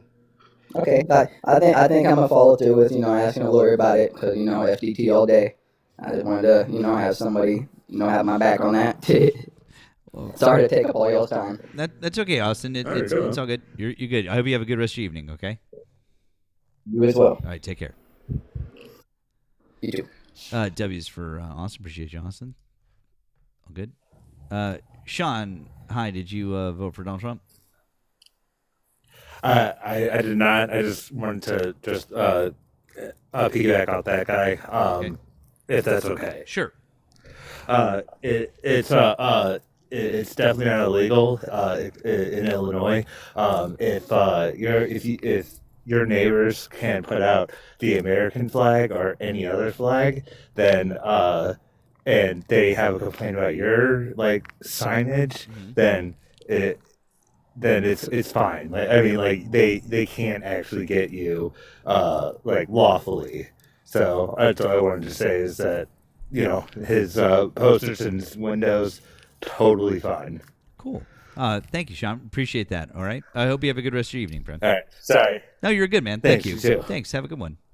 W's for Sean for pointing that one out. That's excellent. Thank you, Sean. Thank you. All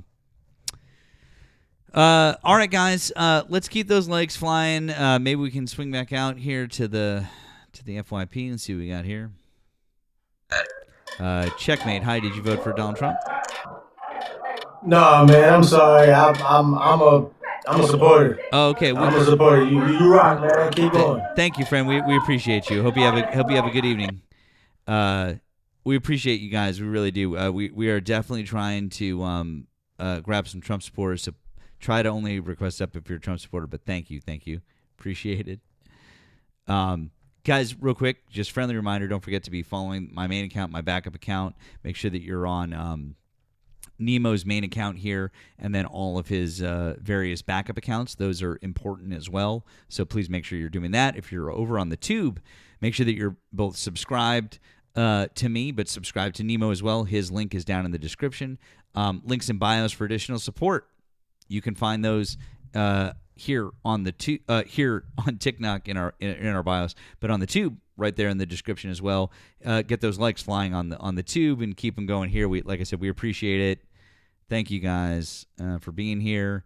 This is a long one for me. We had the one with we had Olive and Manny, and now regular time with Nemo. It's been quite the evening.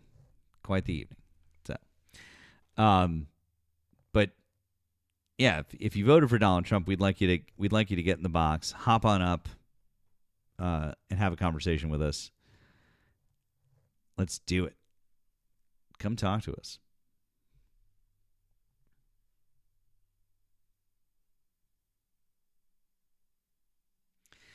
I understand you guys want to talk about Sasha Riley, and there's been a lot of people and tagging that stuff, and there's been a lot we really need to focus on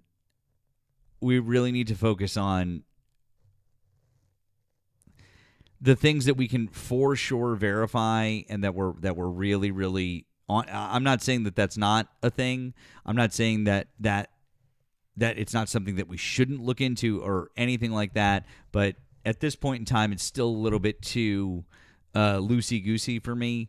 And so even though I've looked into it and I do think it's very interesting stuff, I think that it's it's a little bit out of bounds at the moment. It really hasn't been vetted exactly. Dan, thank you. That's why. That's just me. So.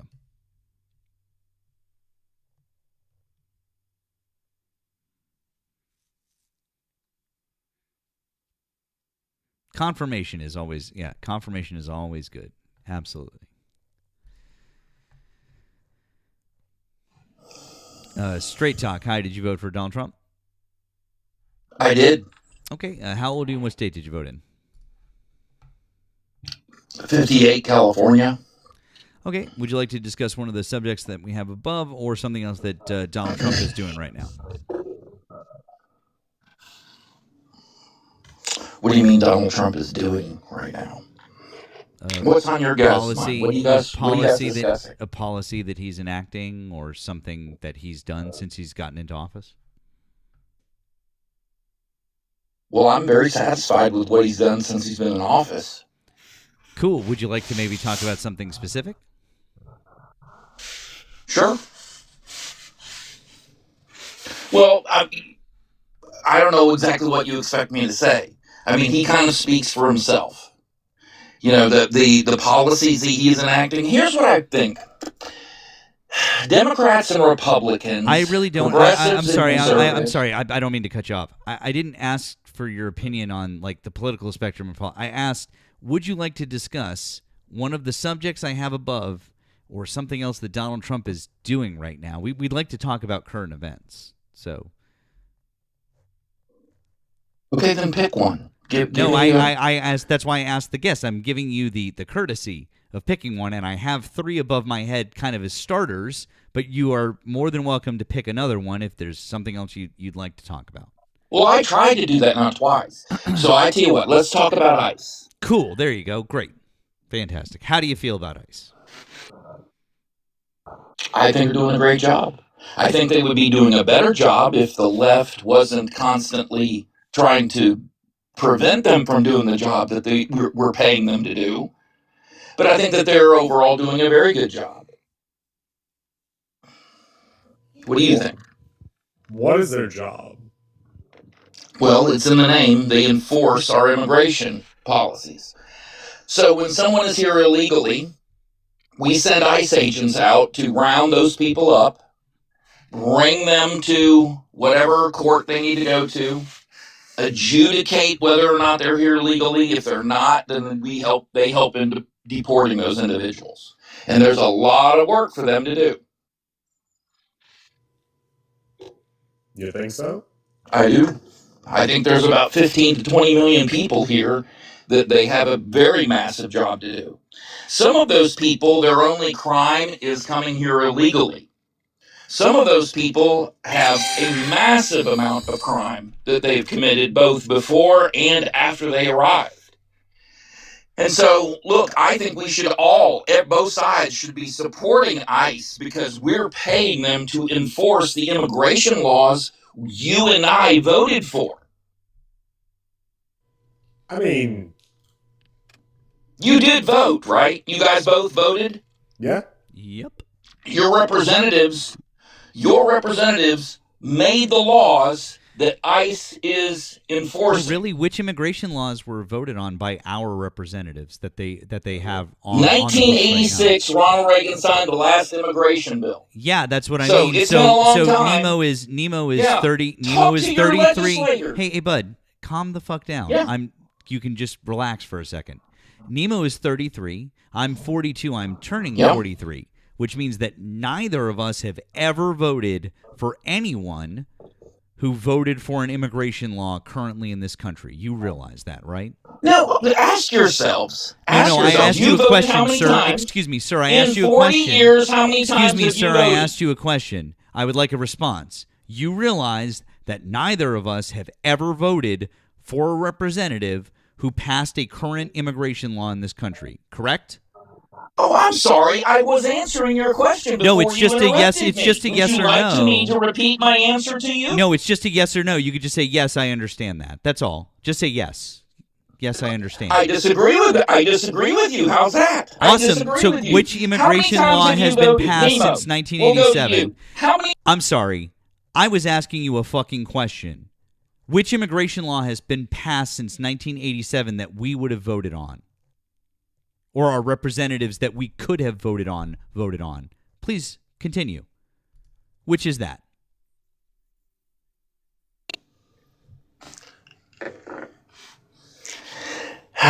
Here we go. Have you voted in your life? I You're asked 42, you a you said. question. I need Listen, an dude. answer. No, I'm not doing this. I asked you a simple question. Which immigration law since then has been passed? Simple. Just tell us that we could have voted on.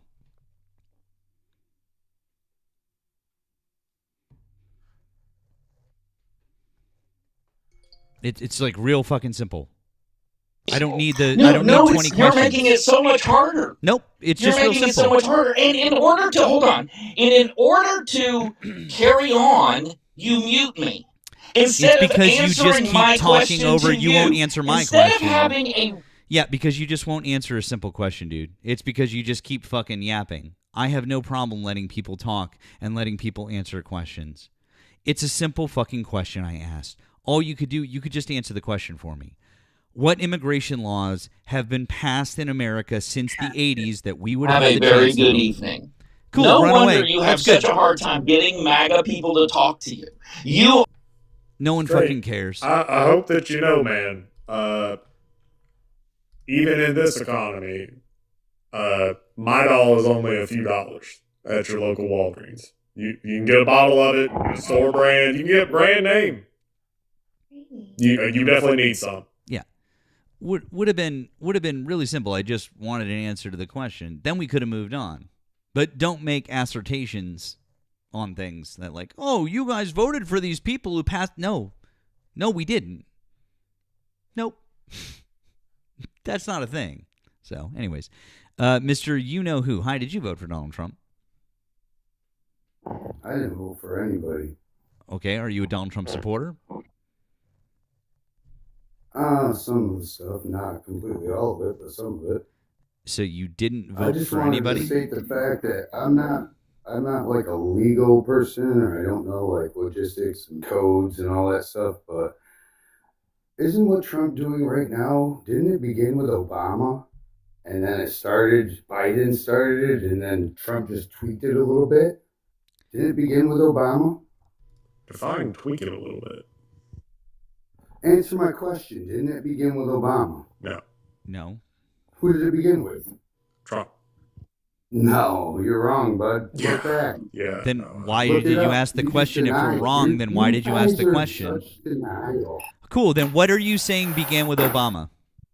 Specifically, what are you saying began with Obama? What we're doing right now. When you say what we're doing right now, what specifically do you mean? Deportation. So you think that deportation started with Barack Obama? Yeah. Look it up. 30,000. Who created the concept of deportation began with Barack Obama. Not the concept. What we are doing right The now. act of is a deporting bill people? that got transferred and twisted. It started with Obama. Saying that it started with Obama. When was ICE created? Shut the fuck up, dude. Listen to me. Let me Whoa, talk. whoa. Take a breath. Calm down. I wish I could reach you the phone and meet some of you little punks, man. Your mouth. That's what you do. You sound sit very out here and sensitive. troll. You troll. With I'm your a goofy troll? ass looking beard and your fucking scumbag ass looking upside down flag. You're Yeah. a disgrace. You don't like our country? Get. You ever heard of flag code? Of course not.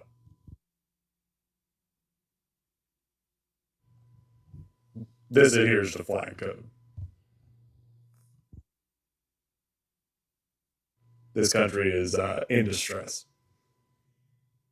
I am merely displaying the flag to communicate that message. That is adherent to flag code. Now, what's funny is you strike me as the type that probably has at least one t-shirt with an American flag on it. Did you know that violates flag code? So, I mean, shit, if anything, I think that I'm more patriotic than you. You know what's gonna happen?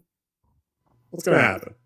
When all you idiots try to stand up and go out in the street and start acting like you don't, obviously you sit on your keyboard and be a keyboard tough guy, but shit's gonna hit the fan. And guess what? You guys aren't gonna get any sympathy. You guys are asking for this. Asking for what? Itching and what are you doing right now, dude? You sit here and poke at people all fucking night I'm long. not poking. Trying to have a conversation. You're the one's getting upset. You poke all night, bud. I sit here and He got a violation. Yeah. Sorry, Mr. You-Know-Who, but you got a violation. You're welcome to come back up another time. I know, right, guys? Go figure. Crazy.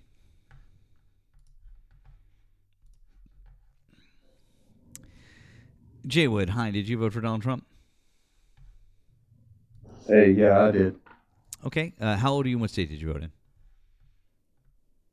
I'm 43, and I'm in Louisiana. We've talked to you before, right?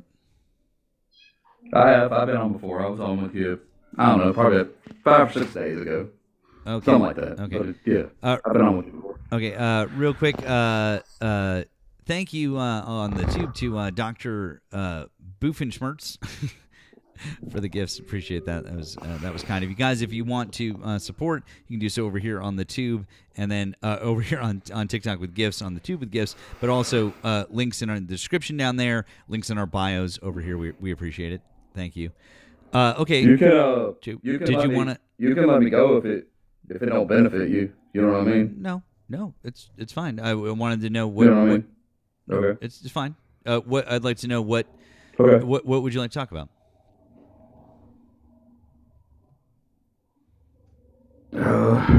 I disagree with all 3 of the things up there. If I got to go with one, because it's the only one I think I can. That's not ideological, is Venezuela. The rest, there's no getting through on. So Venezuela is not America first. That's the one I'll go on. And I actually agreed with that. A while back. I did. Maybe I'm wrong now, but I think that it is America first. Because it keeps Russia and China out of the Venezuela oil reserves. And I think that keeping them out benefits America.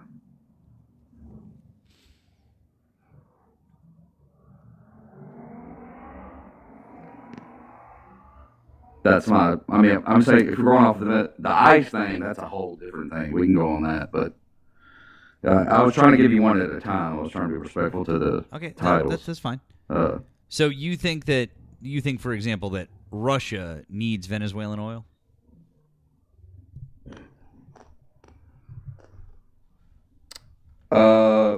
Yes, but not in the way that you're saying needs. But yes, they do. In what way? I don't think that they need it. They could survive without it.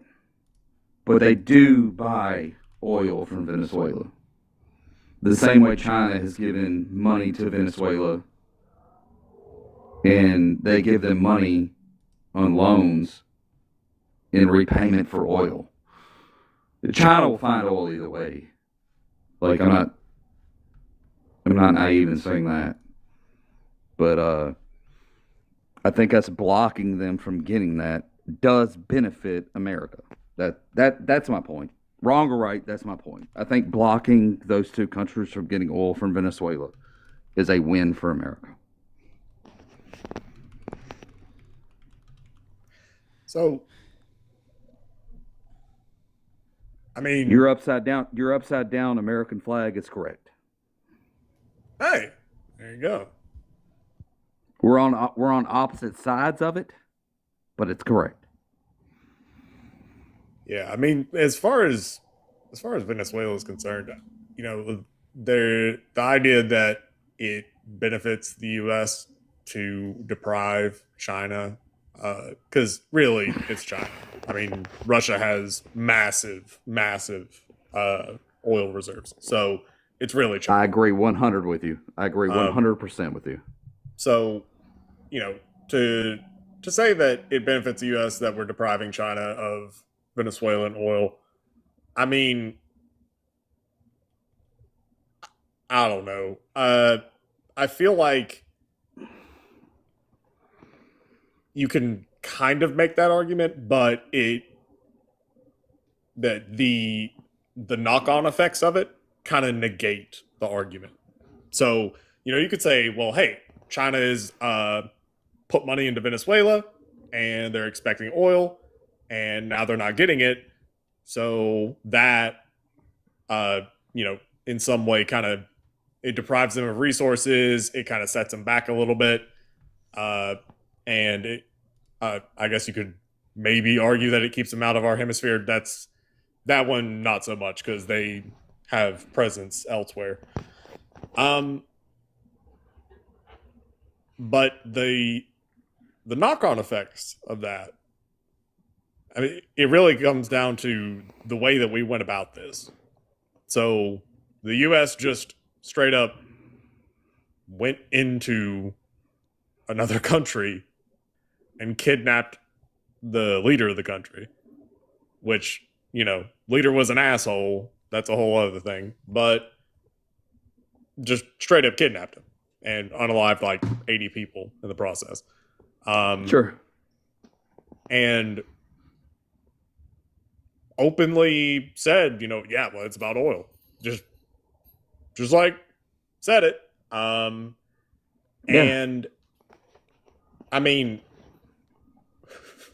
when you do that, like, you're starting to set a standard, right? It was already being tested by Russia with Ukraine about the idea of of sovereignty, of a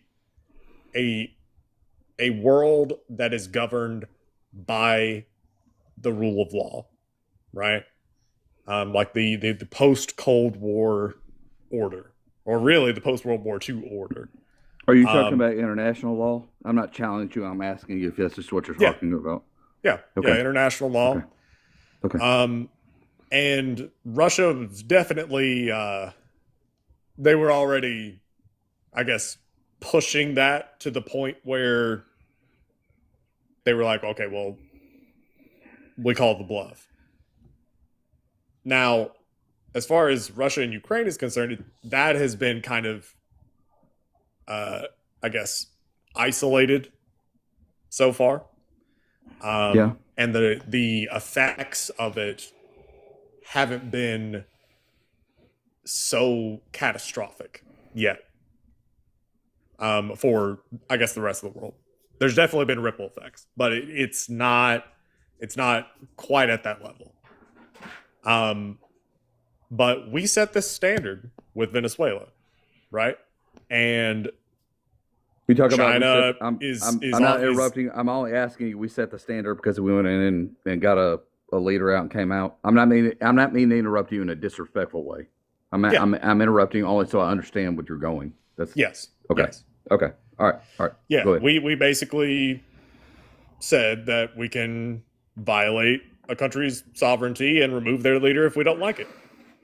And that's just how it is, right? Okay. So with that in mind, and also because China is on they're getting the short end of the stick here, right? I mean, naturally, they would say, okay, so how about we take Taiwan? They should. They should try. That would be very bad. Would it? Yeah. Yeah, I understand what you're saying. It's a different philosophy in geopolitical politics. So I do understand what you're saying. I do. It's an ideological difference. We went and got Maduro, right? We went and got him out. Everybody wanted him out. Everybody was saying that for the past 10 years. We went and got him out. Okay. What happened after we got him out? What country interfered? What country interfered in what? In us going to get Maduro. None. No one. Yeah. Right. Yeah, I mean, like, if you're asking about like the military operation itself, that's a whole other thing. Like, our military is No. I get you. I was just saying, like, in the essential, like, what it came. Yeah, I know what you're saying, the military operation. But if you're just going like, hey, we need to go get this guy because he was convicted in 2021 or whatever, like, and we're gonna go get him out of here, and we're gonna take him out of here, and then everybody had been preaching that should have been done for 10 years, and then when somebody actually has the stones to go do it, they say, well, you shouldn't have done it in that way. Well, you know what? In that way is the only way it gets done. I mean, again, it is the knock-on effects, right? I mean, and that is to say nothing of what could potentially arise in Venezuela itself, right? I am talking about, let's just pretend that Venezuela is hunky-dory and nothing else happens and everybody's just like, whoop, he just disappeared one day. But China can use that same logic and take Taiwan. And Sure, right now, they can, yes. right now, our military presence and is built up in that region. Like, we certainly have a lot of military stuff there with Japan, South Korea, and the Philippines. Mm-hmm. But it's not going to be able to prosecute a war with China right next to China. Our Navy kicks ass, but go ahead. Go ahead. I apologize. Go ahead. No, you're fine. Keep going.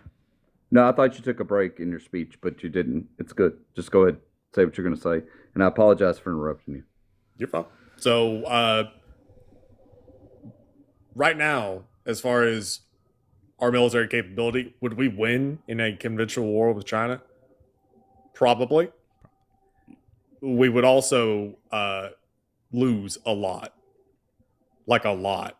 Estimates are that they do war games on this all the time. I think it's like 6 aircraft carriers, which is insane. No, you're right. That's half. You're That's right. half You're right. of the ones that we have. And also, while that's happening, obviously trade between us and China, nope, that's not happening. And then as far as Taiwan is concerned, they make like all the semiconductors. The next biggest manufacturer of semiconductors is South Korea, which I expect would probably be involved in that situation as well.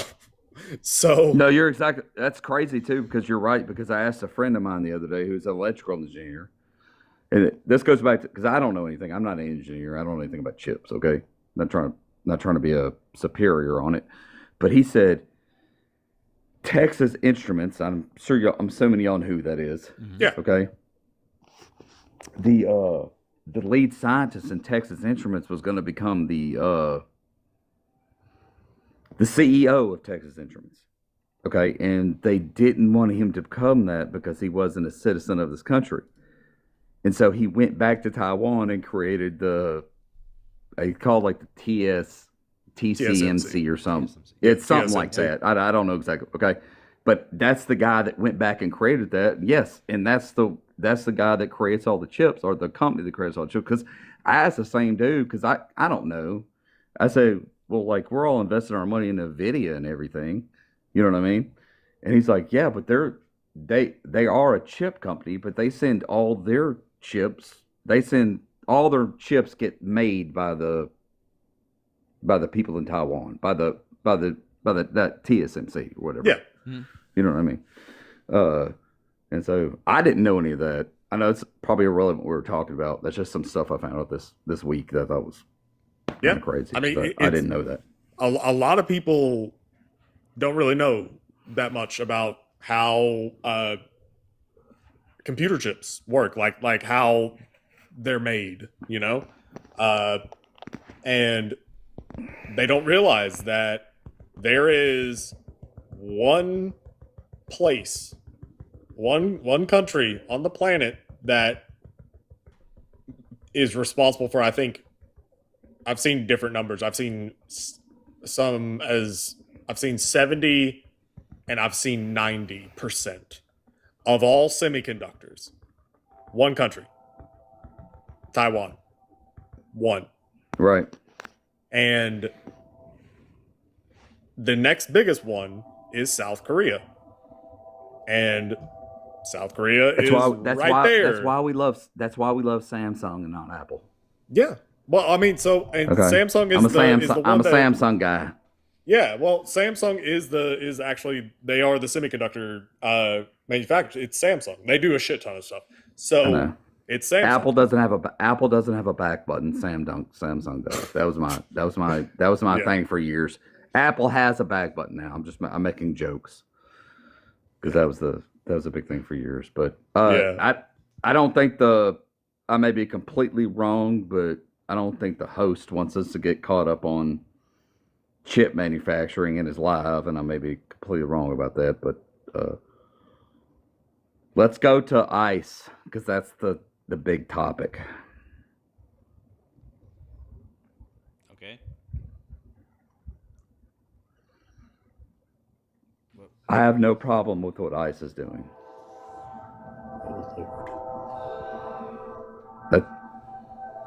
Get mad at me if you want, but I'm being straightforward with you.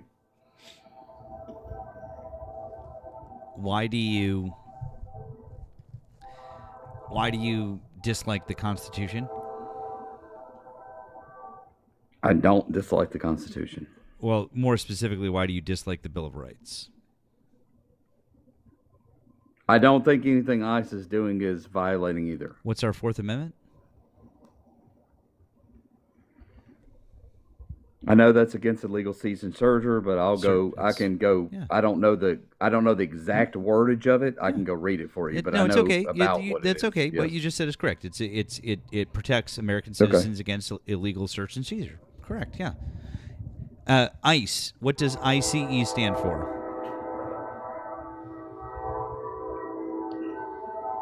I think you got me there. It's okay. It's all right. Listen, man.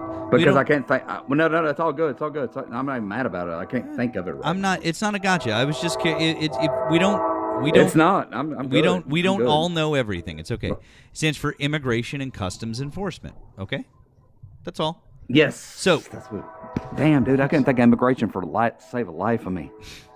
So it's all good. So it's immigration. It's Immigration and Customs Enforcement. Okay. So my question for you. My question for you is.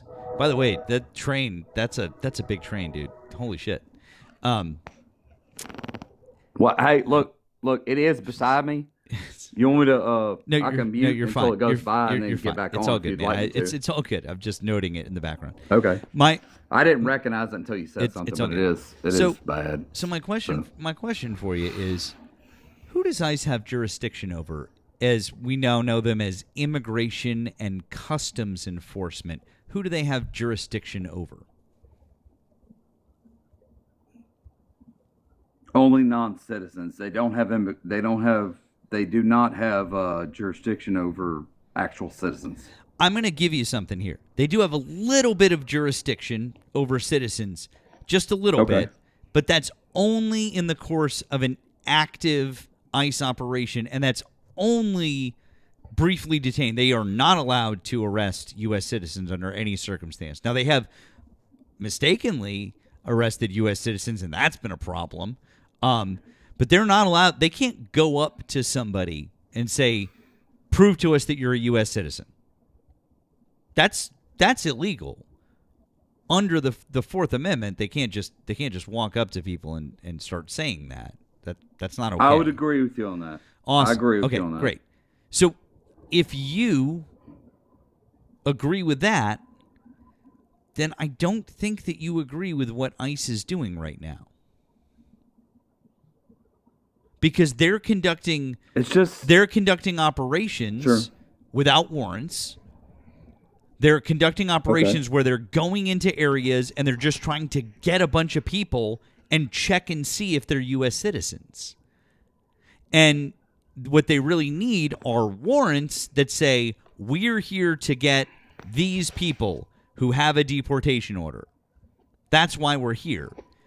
They're not allowed to go up to a person's car and demand that they get out on a traffic stop necessarily. If they were stopping an actual operation, they might have something of a case to be able to say we needed to move a vehicle because they were stopping an operation.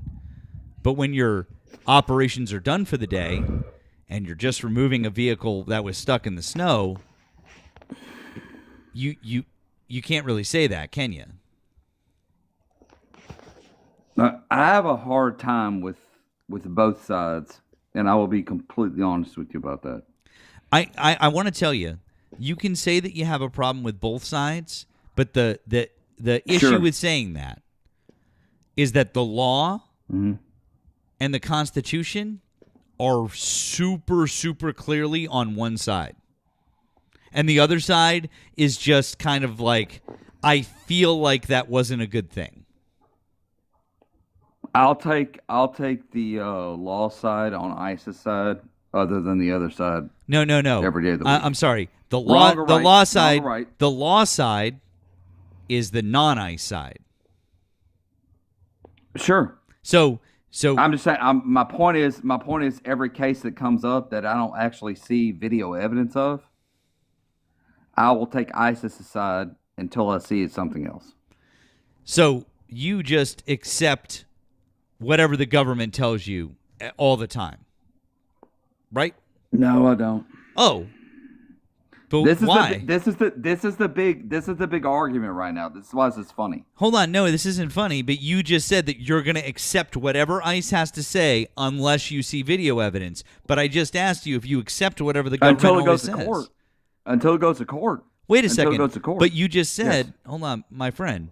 You just said that you Sure. don't accept whatever the government always tells you. But why would you do that with ICE? Why is ICE different? ICE is the government. Why are you giving ICE this leeway to be like, I don't trust the government sight unseen, but ICE, I'm gonna trust them literally sight unseen. That's what you said, without seeing video proof. That I do. That I do. Why? I just They've do. literally proven to be untrustworthy. If they knocked on my door right now, I would let them come in and search my entire house. Cool. Awesome. So literally what you would do is you believe that the protections under the Bill of Rights no longer matter to American citizens, sir.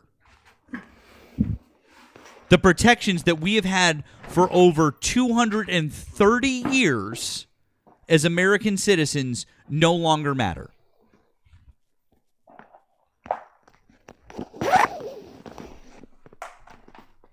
Okay, I see where you're going. I would never let a So, federal let's agent say- or a law enforcement officer into my No, house you're good, without you're a good. fucking warrant in my face that I could verify was true. I know Never what you're fucking saying. ever. It's all good. Yeah. So let's say that federal officer knocked on 3 doors. Okay. Mm-hmm. And wanted to come in, and then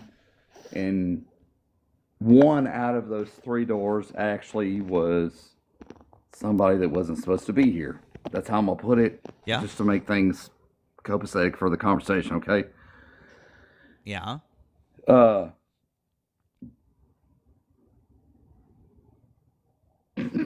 You wouldn't comply to make sure that one person got caught? 100% not. Because if that person didn't open their door, ICE needs a warrant to go into that house.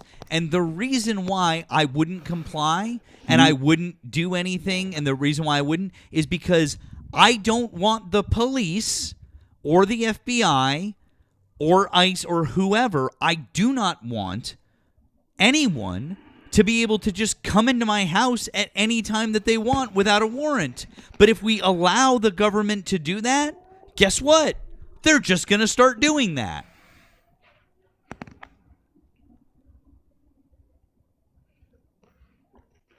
That's cool. I don't think that's the case. That's a You don't think that's the case? Cool. So when ICE We did their just- we just giant differ- we just- awesome, when ICE did their giant ICE raid, when ICE did their giant immigration raid in Chicago, where they used literal Black Hawk helicopters, rappelled into a building in the middle of the night, and brought women and children alike out into the freezing fucking cold in the rain. Can you tell me, have we seen the federal warrants that allowed them to get into that building that they were supposed to be there? Have we seen those warrants? No. No, we haven't. We have not. The government has But failed I'm to fine. produce. I'm fine. You're with, fine. Exactly. You've already indicated to us that you're fine with the government trampling on the rights of your fellow American citizens if it gets one We're more of past those. that. We're past We're that. past that. Oh, We're past that. Okay. We're past that. We've already made it past that. How so? I'm fine. Bring up the I'm fine Patriot with Act? every day. I'm fine with every day when I get in my car and go outside my neighborhood that I get carded.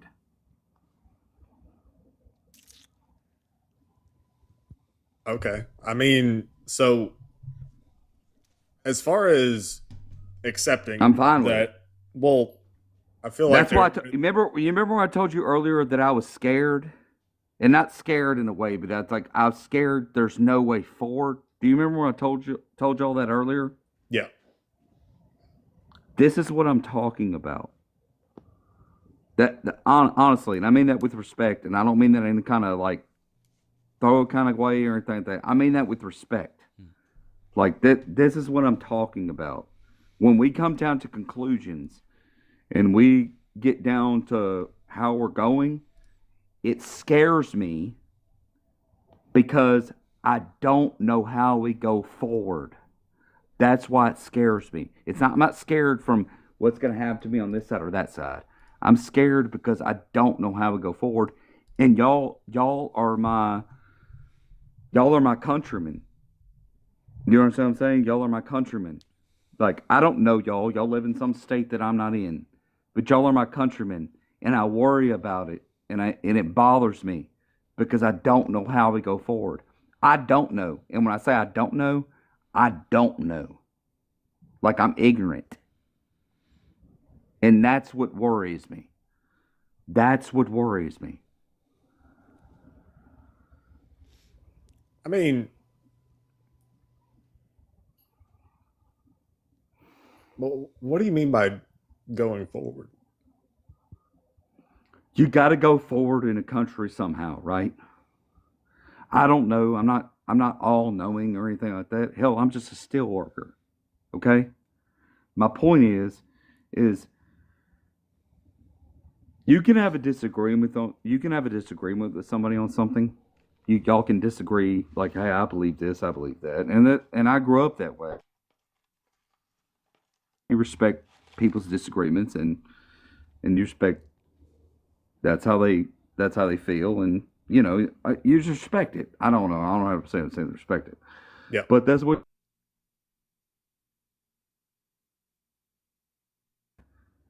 I'm scared we're at the point that that's not going to happen. I'm not advocating for some kind of revolution or any kind of violence. I don't want any violence. Like I'm not advocating for any of that. I don't condone any of that. Like I get scared, and I'm being completely vulnerable with y'all when I say this. I get scared because I don't know where it goes. Because you end up hitting an ideology point where you're not going to make a difference. People are dug in where they are, and you're not going to make a difference, and that's what bothers me. Yeah, I mean, as far as ICE is concerned, it's just a matter of time.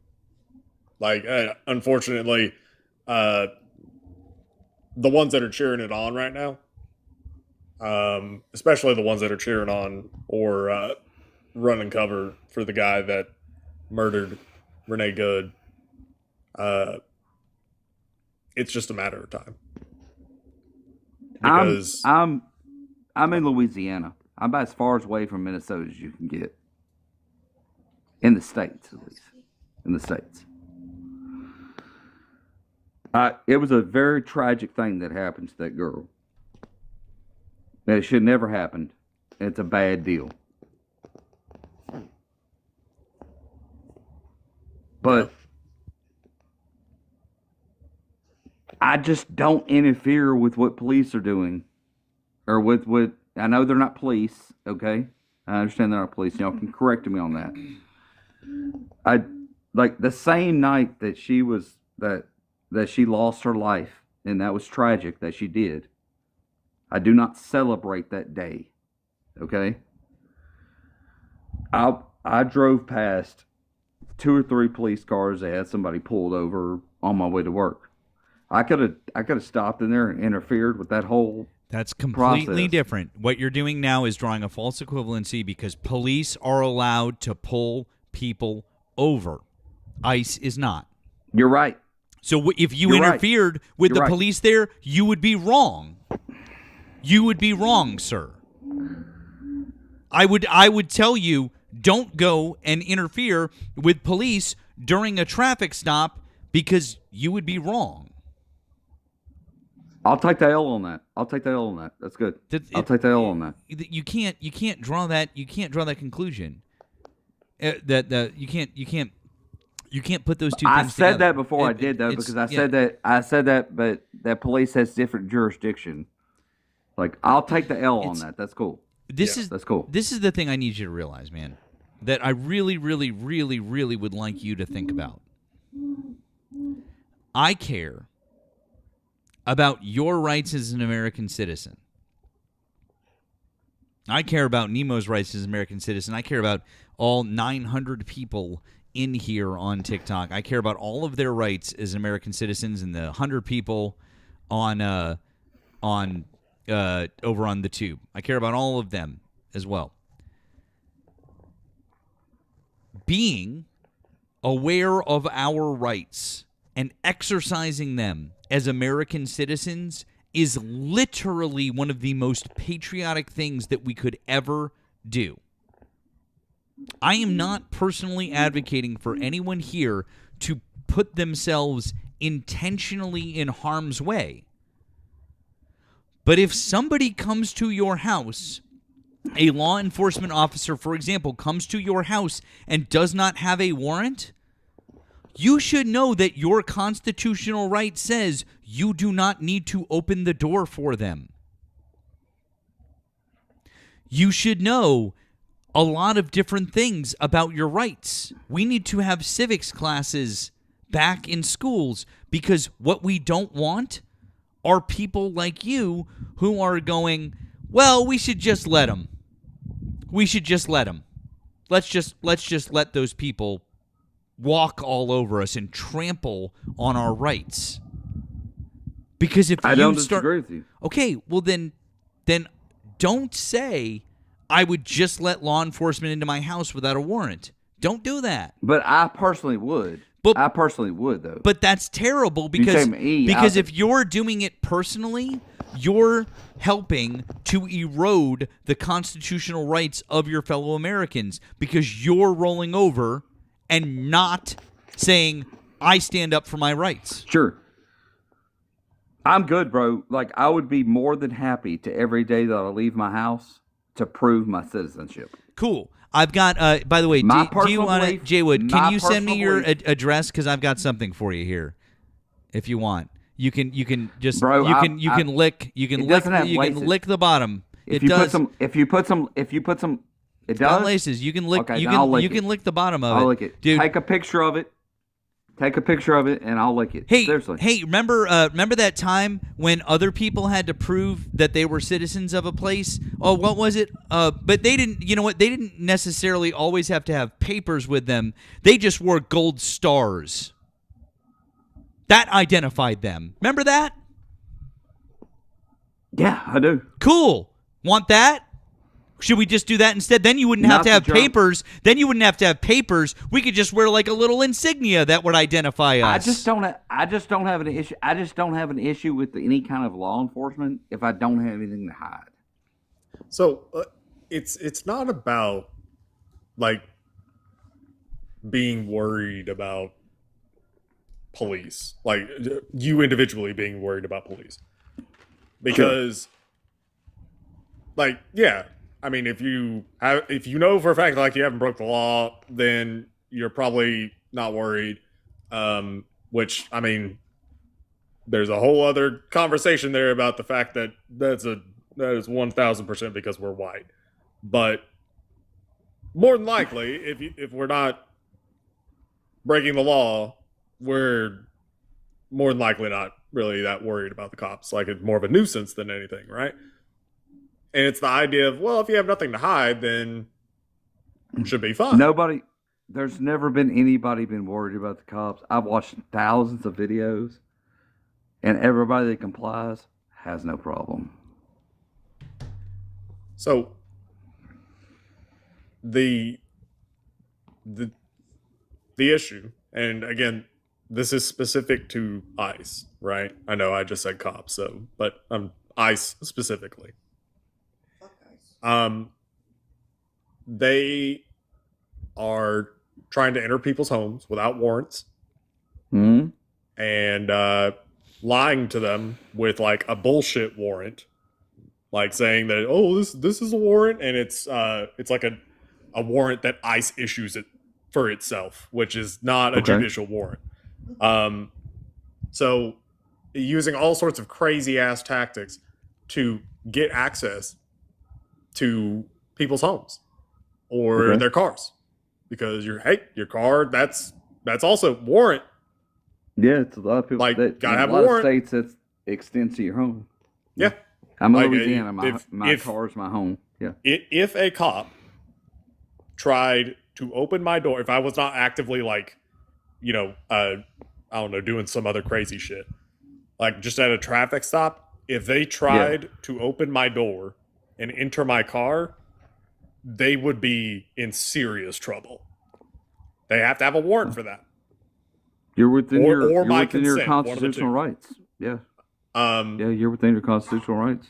And that is one of those foundational things.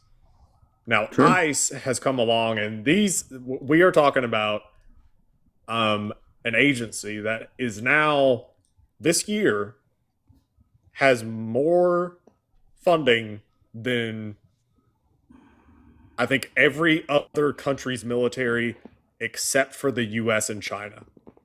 I think that's right. If they're abiding by rules, why does it matter how much funding they have? Because, well, if they're abiding by rules and it's gonna be smooth sailing, why do they need all that money, right? And But if they could have like quadruple trillion funding if they're abiding by rules, why does it matter how much funding they have? so the issue that I have is that Sure. ICE has demonstrated that they are not following the rules. They don't care about the rules. They are apprehending American citizens. And I mean, when they fuck up on that, there is no repercussion. Like I think that I can't remember if it was you the other night, but there was a clip of like a 17-year-old kid. No, it wasn't you. It was Mr. IDF spokesperson. There was a 17-year-old kid, American citizen, and I think he probably said like "fuck you" to ICE agents or something like that. Which, by the way, totally legal, completely protected by the First Amendment. That's freedom of speech. Yeah, That's freedom of it speech. does not qualify as Yes. harassment or any of that. Agreed. And they tackled him. And when I say they, I mean, I'm pretty sure it was 4 grown-ass men in full kit, tackled this 17-year-old kid, put him face down on the ground, put him in a car. 10 minutes later, that kid is dumped nearby, and he is bleeding from his face. It looks like he has had the shit beat out of him, because he probably had the shit beat out of him, and he is sobbing like a 10-year-old that just, scraped their knee, that just wants mom and dad. And That's horrible. That's when horrible. when I first saw that clip, when I first saw that video, and I heard the way that kid was crying, I guess it was just like some latent paternal instinct that I didn't know I had. There were things that I thought, so many deep, dark things that I thought, what in the fuck? It What just is means that? you have empathy. It just means you have empathy, bro. That's all it means. But the point is that this is happening. You know, that was in Minnesota. I can't remember if it was Minneapolis, but that was in Minnesota. This is happening, dude. ICE is doing this all over the goddamn place. Like, honestly, Renee Good is not the first person to be unalived by ICE in 2025, or well, last year, I guess. There were others. I think there were like 7 or something. I could be wrong on the number, but I want to say it was like 7 people. And that is inevitable when you have a bunch of guys who either were just recently brought into the force and not trained whatsoever, or they've been on the force and they now feel emboldened because they don't have to identify themselves for shit. They wear masks, they do whatever. How, like, the not having to identify yourself piece, that in particular. Let's talk about that. Yeah, that's cool. I mean, like, how far are we going here? Because, you know, you say that you're comfortable with, you know, proving your citizenship every time you step out of the door. Fine, right? I don't want to do that. I don't have to do that. That's cool. Because we live in fucking America, right? You know, like, yeah. For sure. That's not how it works. And that's a good thing that is not how it works. Like, that is a good thing. I don't want an authoritarian government. And that is, I respect that. That's where we are now, is we are seeing a federal government that is inserting unidentified police all over this country to operate with impunity, right? Like, I mean, because do you see her talking? Do you see her talking with passion? And I can tell you're talking with passion, and I can tell you believe what you're saying, and I respect it. I'm not cutting you off in a disrespectful thing, in a disrespectful way, but I can respect that you believe what you believe. When I said earlier, that's the reason I'm scared. That's the reason I'm scared. Because you wholeheartedly believe in what you're saying, and I respect what you're saying. And then we have a whole other part of people that wholeheartedly believe what they believe. And you can't vote your way out of that. And that's what I'm talking about. That's why I'm scared. When I say I'm scared, I'm not scared of one issue or the other, or if my ideology is going to get taken over or anything like that.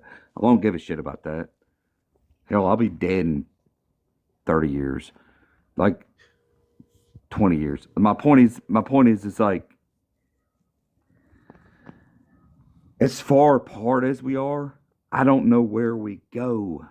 That's what I'm saying. That's what I'm saying. I don't know where we go. In respect to everyone, it just worries me.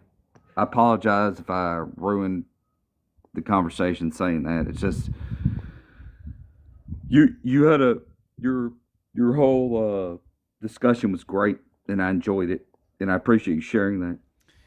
And I do. Jay Wood, can I share something with you? How old are you again? Yes, please. How old are you again? I'm 43. 43. Great. We're the same age. I forgot. That's right. Okay, cool. Because I turned 43 this year, FYI. So maybe we're you're good, bro. Okay, great. Good. What's up? Remember how you said earlier that if you just comply, everything's always fine with law enforcement, right? As it is now, yes. As it is now. No, I'm gonna go with what you're saying. Okay. Yes. If you comply with the way things are. Yes.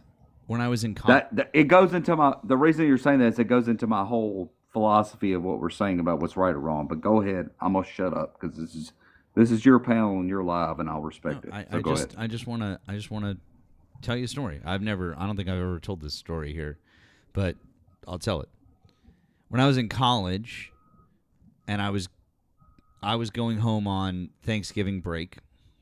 This was 2001. I'm Lebanese, and I grew a beard with my friends the first semester that I was at college, and we agreed that we were not going to shave the entire first semester. And when I tell you that I grow a thick, heavy beard, it wasn't quite as long as Nemo's is, but it was a thing. And I'm Lebanese. This was November, the end of November 2001. Just FYI, okay? Also, even more tan than I am now, let's just say. A very specific look about me. Actually, I'm sorry, this wasn't Thanksgiving. This was Christmas. This was not Thanksgiving. Had a different incident in Thanksgiving. This was Christmas, and I had to drive home from Florida State University to where my parents were. It was about 5 hours south. And a guy that I knew at the time was driving home. And he said, "Do you want to ride? You want to ride my car?" He said, I said, "Of course, I'd love to catch a ride." He said, "One catch." He said, "I'm completely fucking beat." He said, "You got to drive. If you drive, I won't even make you chip in for gas. Just you drive the whole way because I'm so tired." I was like, "No problem, I'll drive." So I get in the car, and we're driving down Route 19 in Florida. And halfway between Tallahassee and my parents' house is this little town on Route 19. It's called Chiefland, Florida. Highway 19 is 2 lanes on each side. I'm driving, and I pass a cop. And, of course, the normal thing to do when you pass a cop is you brake check, right? You're like, how fast am I going? Well, like, how fast am I going? I don't know how fast I was going. So I brake check. Cop pulls out, starts riding me. I put on my turn signal to get into the right lane because I was in the left lane. Cop immediately still tails me, flips on his lights, and pulls me over. Comes up to the car and says, and it's me and it's my friend in the passenger seat. He says, "Do you know why I pulled you over?" And of course, he's a good old boy. I am not. I have a thick beard, and I am looking about as Middle Eastern as you could possibly imagine. I have no Southern accent, okay? Right. And there's I'm laughing about the good old boy comment. What's that? What's that? I was laughing about the good old boy comment. I'm not. I was laughing about the good old boy and then a second. I know, in a laughable way. Yeah, though. in a laughable way. A second sheriff's deputy pulls up. Now there's one on either side of the car. He says, "Do you know why I pulled you over?" I said, "I don't." I said, "I'm not sure." He said, "You didn't signal when you changed lanes."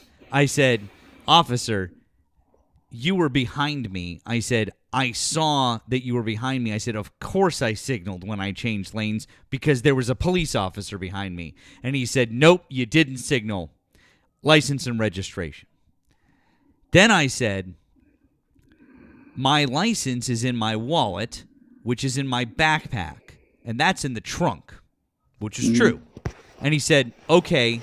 He said, "Your friend is going to stay here." He said, "Pop the trunk, and we're going to go get it." I said, "Okay, fine," because I'm following directions. So he steps away from the door, one deputy on the side of the vehicle with my friend. I get out of the car. I go to the trunk. The trunk is already popped open. The cop is standing right there. He says to me, he said, "Open it up, get your wallet." I said, "Okay." So I open the trunk. I unzip the front pocket on my backpack, and I reach my hand in. And that's when he draws down on me and screams not to move. Yep. The first time in my life that I've had a gun pointed at my head. And I just about shit myself. And I was like, what the fuck? I was like, oh my God. I was like, she said, what are you doing? I was like, exactly what you told me to do, which was go into my backpack and get my wallet. He never said. Bro, you don't ever do that. What's that? That's a bad thing. What's a bad thing? You don't ever do that. Don't ever do what? Listen to exactly what the police officer. Listen to exactly what the police officer is directing you to do, and then when you do it, he pulls his service weapon on you because he got scared in the moment and he realized that maybe he fucked up, and the correct thing to do, which he realized afterwards because he fucked up, the correct thing to do was to say, where is the wallet? And for him to reach in and get it. Which is the thing that he did after the fact, while he held his service weapon on me. I didn't say cool. So I didn't say you're wrong. Exactly, okay. But that is the perfect example of a situation where someone can comply in every single way and be completely respectable to a police officer, and still almost get fucking shot. Sure. So complying is not the answer, dude. Complying isn't the answer. I think it is. Cool. Well, good luck. I don't want to get shot. Already almost happened to me once. I've been pulled over a lot. I just comply. I've got thrown against the car and searched and all that stuff. So, I mean, like I said, it's only a matter of time with ICE. It's only a matter of time we have an ideological difference in this country, and that's the problem. And it is. That's the problem. Yeah, I mean, so the ideological difference, the thing is that with that, it evaporates really fast the second that it affects them. So that's why I'm saying it's only a matter of time. So number one, ICE is going to continue to just go more and more and more, right? And inevitably, Trump supporters are going to get caught up in it. Family of Trump supporters, whatever. Yeah, and it's crazy to me. It is. It's like I've almost dodged out of politics because it's very weird to me. I don't understand it, and that's why I've told y'all, like, it's going to get everybody at one point or the other. But like, I don't understand it. Like, it's not gonna. It's everybody acts like ICE is a Gestapo. Okay, but ICE has been around. ICE has been around for a long time. Been around for 23 years. Not that long. Sure. I mean, okay, that's been around for that many years. Okay. Nobody was concerned about how they rounded people up till now. That's because they're doing it completely differently now. Show me how they did it before. So I think is it the 60 minutes? Is it the 60-minute segment where they went out with ICE and they rounded up people and the media is okay with it then? Because you have to understand the Trump administration, when they round up people with ICE, they have 3 things they have to go against before they even get a fair shake.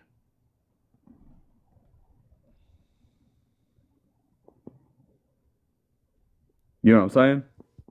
So the difference between the way that ICE has operated in the past versus now is that currently there are way more of them, right? Because like they're adding people, which ironically enough, in the wake of this past year, they are unable to meet their recruitment quotas because people don't want to apply for that shit. Imagine that. But Wait, they anyway, don't there's want, way they don't there's want way to more of them. because they're not held, and because they'll get doxxed. Yeah. I mean,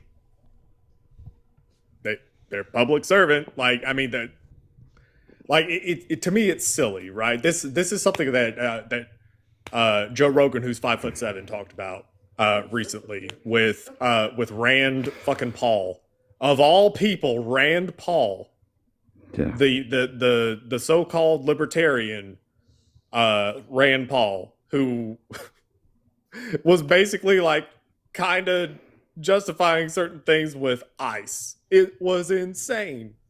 But Joe Rogan, he's trying to fence ride now. And I mean, it's not a very tall fence because he's only 5'7", but he's trying to fence ride. And He's trying to. He needs to either latch on to what he agreed to or get off. yeah, that's where the he thing needs to is be. that Joe Rogan in 2020 sounded like me, sounded like a far left pothead. Joe Rogan today sounds like a standard right-wing MAGA chud, right? Does he? and Because he didn't sound like that to me the other day, but that's good. I mean, well, as far as like how he was talking about ICE, saying that, oh, well, they should be allowed to wear masks because they might get doxxed or whatever. Yeah, okay. I don't think that that's really a concern. I think that the more immediate concern is the person that they are interacting with, the person on the other side of that interaction, right? Them being worried about being doxxed to the point that they won't show their face or provide a badge number, right? Or identify themselves in any way, shape, or form. Them being worried about being doxxed. I mean, that's okay. If you are that scared, find another fucking job. Like, cops do this. Cops do this They have to be day that scared, in though. and day out. The police in this country, in hundreds, if not thousands of jurisdictions, so many police departments, day in and day out, do this shit all the time, dealing with traffic stops, dealing with psycho unalivers, right? Hostage situation, you ran a red light. The whole gamut of crime police in this country deal with. And they will, in every one of those situations, they will provide a badge number and their name. They might be a dick about it when they do it, but they will definitely do it. And ICE won't do that. Like, between the two, think about it. Police have way more responsibility as far as, I guess, upholding the law. Their interactions are potentially way more violent. They are arguably at much higher risk, right? And yet they will identify themselves. But ICE apparently they're too high risk. They're doing some shit on the same level as like a DEA deep cover operation where someone Sinaloa will put out a hit on my niece's boyfriend. I can't do that. That's insane. That is bullshit. That is a lie. It's an excuse to not identify them, because if they're identified, then consequences can be attached to the motherfucker that is doing whatever it is. And to the 4,000 names that were dropped by the fucking genius who went in and applied, she got in, and the names came out. Cool. Yeah. Uh-huh. Yeah. This is the consequences. This is the consequences of your actions.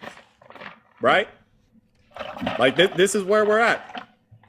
And apparently ICE agents are complaining about how their personal lives are suffering. I bet the fuck they are. And I can't wait for it to get worse for you.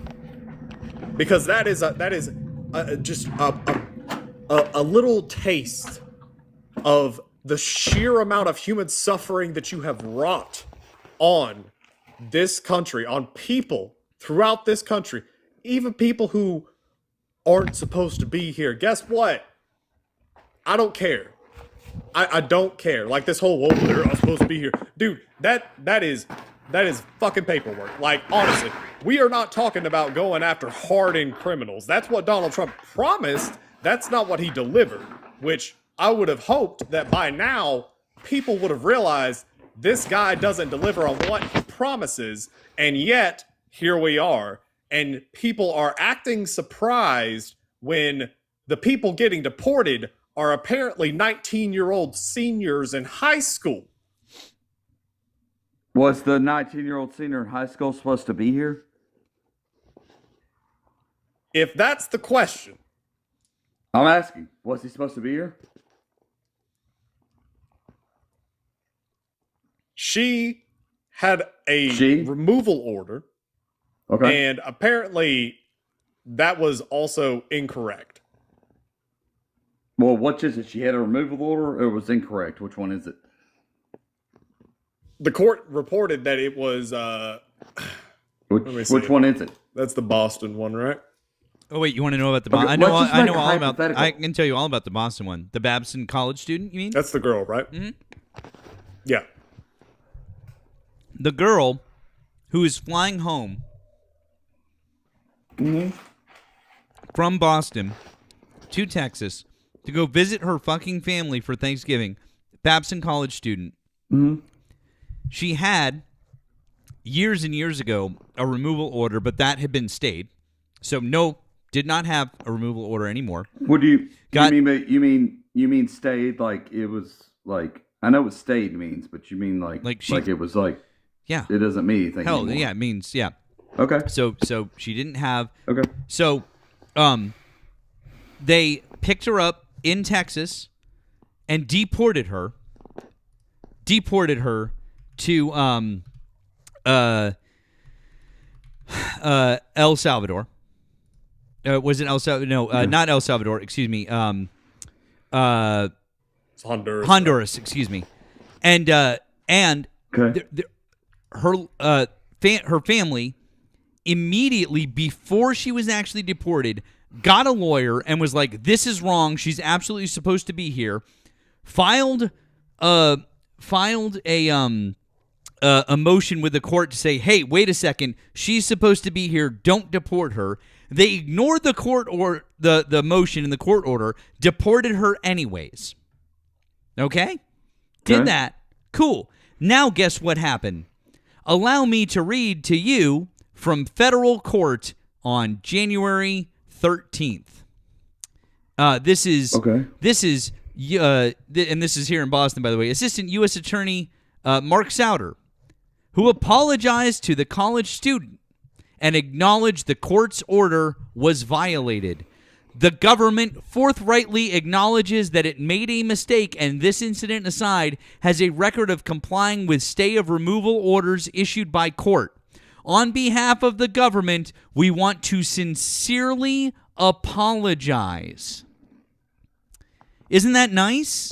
Okay. Cool. And so obviously the next thing that they did was bring her back to the country and give her a student visa and make sure that everything was cleared up. Okay. Except for the fact that they didn't do that, and she's still in Honduras, and the government hasn't fucking fixed anything, even though they literally have admitted that they were 100% wrong and deported someone who wasn't supposed to be deported. It's almost like they just got rid of another brown person and they don't fucking care. And they're not going to bring her back, even though they literally admitted, we were wrong. We did this.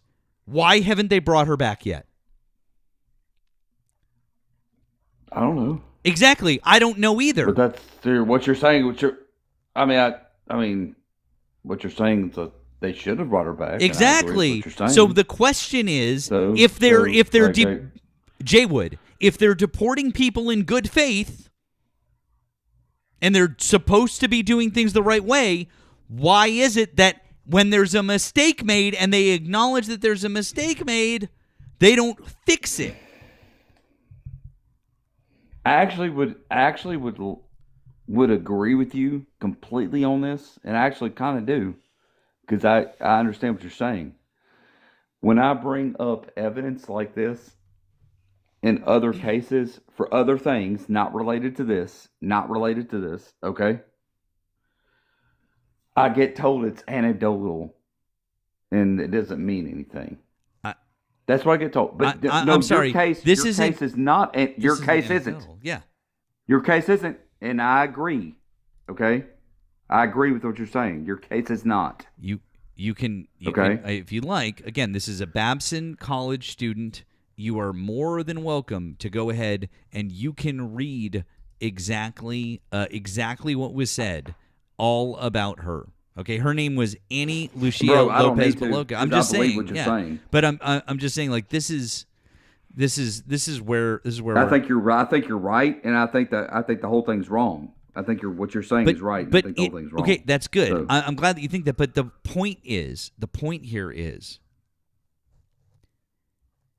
if the Trump administration were doing deportations in good faith, and they were operating in a manner that was consistent with the law and with the Constitution, what they would do is they would have immediately brought her back and said, we're sorry, we made a mistake, we're the U.S. government, and our aim is to do things the correct way. We should fix this and make it right.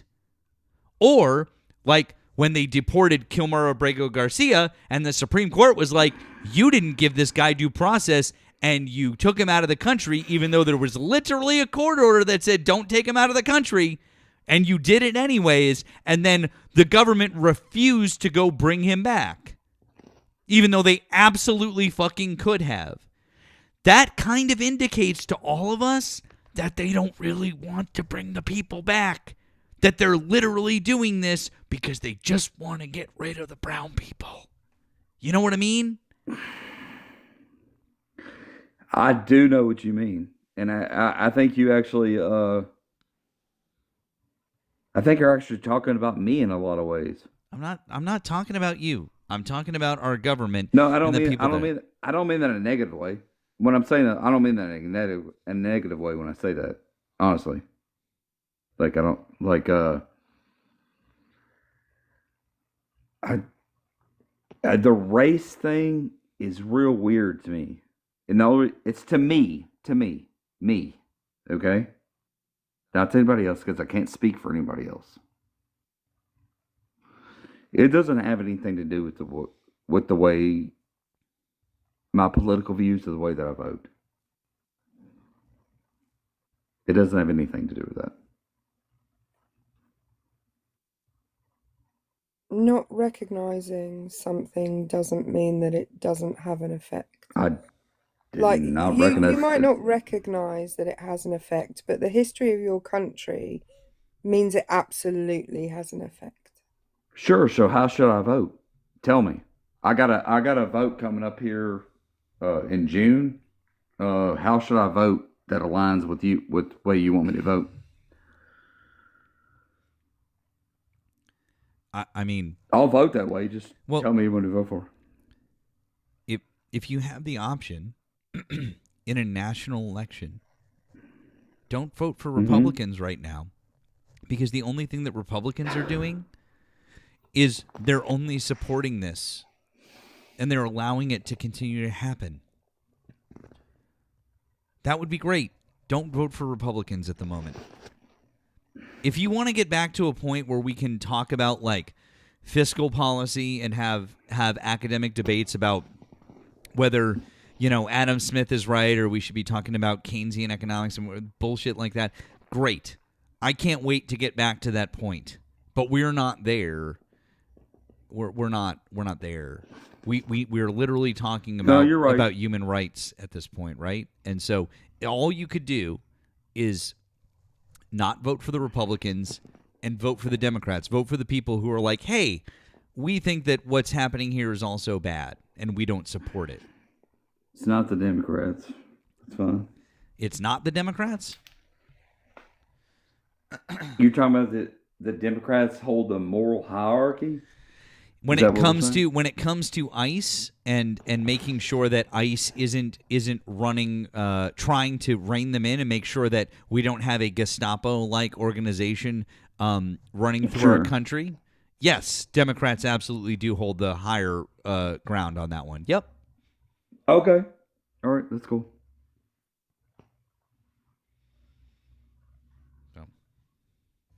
You know, I saw a video earlier today. It was about how we should view ICE and how people naturally gravitate towards Gestapo, but we should look at them under a different lens. Let me see if I can pull that up. Are they not supposed to enforce the laws that Congress passed?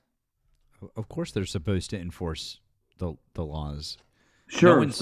No one's saying that ICE can't enforce laws, and no one's saying that they can't deport people who are here illegally. They are Okay. allowed to do that. They are allowed to follow the laws, and they are allowed to do that. Yes, but that's not what's actually happening. I disagree, but that's fine. Okay.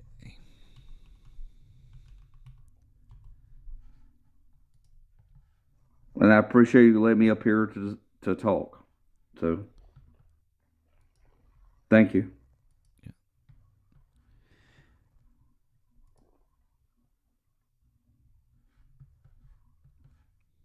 I was Nemo was going to say something, so I was like, I was Yeah, holding. he's gonna- I was staying he's- quiet. he's so gonna he could- send Yeah, I'm hunting I'll it say. down. But Yeah, It's not a big deal. I was trying to stay quiet for him. That's all okay. I'm saying. Yeah. That's the reason.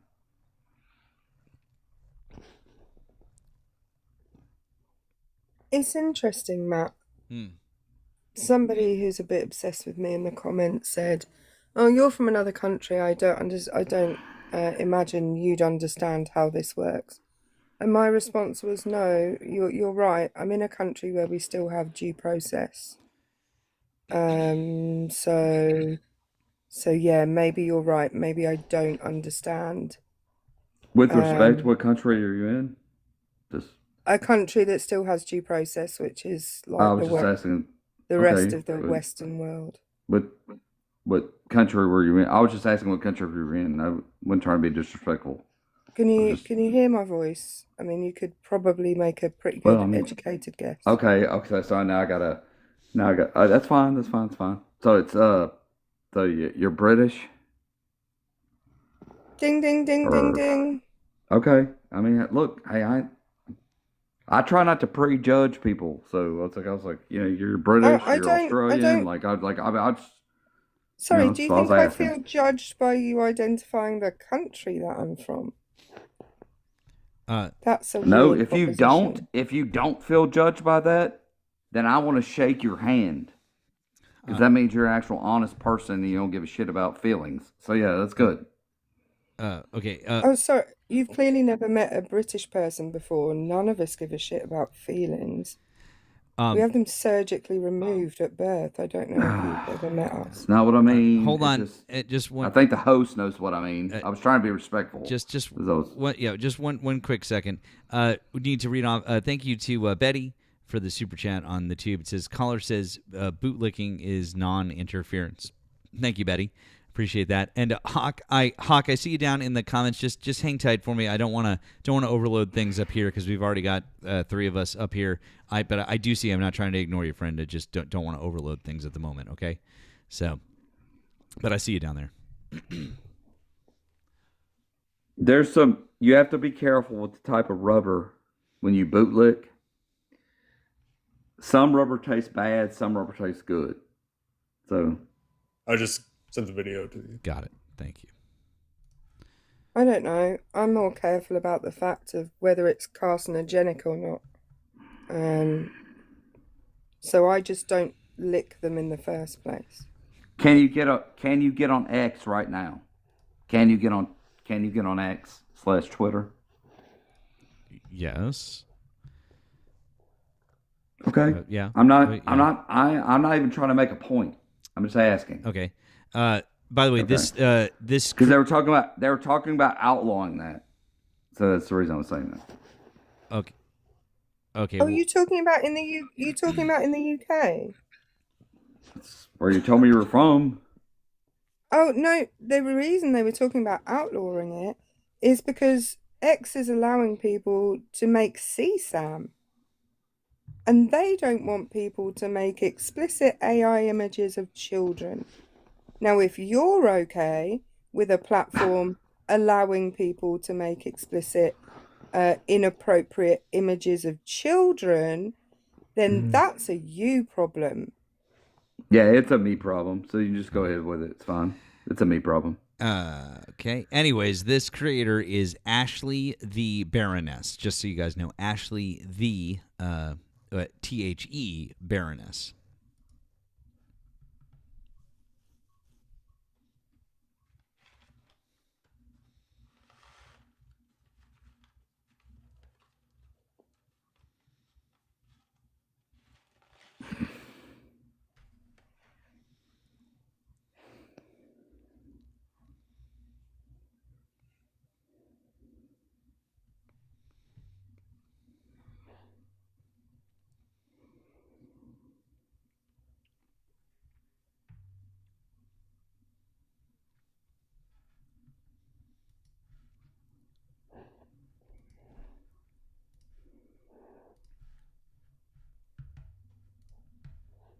Patrols were legal, state-funded, community-supported. Their job was simple: stop people, demand proof, and decide, on site, who belonged and who didn't. No crime required, no trial, no explanation. Just papers, accent, skin, and presence. That's it. That's the blueprint. They weren't hunting ideology, they weren't fighting enemies of the state. They were enforcing status. Who's allowed to move, who's allowed to stay, who can be taken and who can be returned.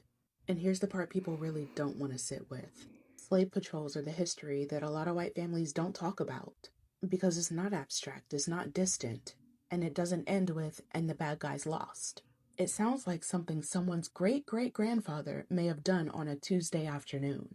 So people grab the Gestapo instead, because the Gestapo says that could never be us. Slave patrols say this is exactly us. The Gestapo comparison lets you condemn terror without interrogating lineage. Slave patrols, however, force you to admit that American terror didn't need a dictator. It needed law, it needed paperwork, it needed permission, it needed neighbors that said, well, that's just how this works. That's why ICE feels so familiar to some and shocking to others. Because some of us recognize the pattern immediately. Civil enforcement, administrative power, we're just enforcing the law, you know? Paperwork treated like morality, and families treated like inventory. Different uniforms, different century, same logic. And that's why the Gestapo comparison keeps circulating. Because it centers fear once it touches people that look like the ones telling the story. Slave patrols force a deeper realization, right? What if the terror was White people should all off What if it was themselves, is foundational? what she's saying. What if it never actually ended? It just learned a new language. ICE is not an accident. It's not a deviation. And it isn't new. It's old power doing what it's always done, just with updated branding and better PR. And once you see that, yeah, that's the oh shit moment. Well, damn, Nemo. That was a good video. I love her. I put the creator down in the down in the comments for you guys. I put her name down there. Once again, it's Ashley the THE Baroness.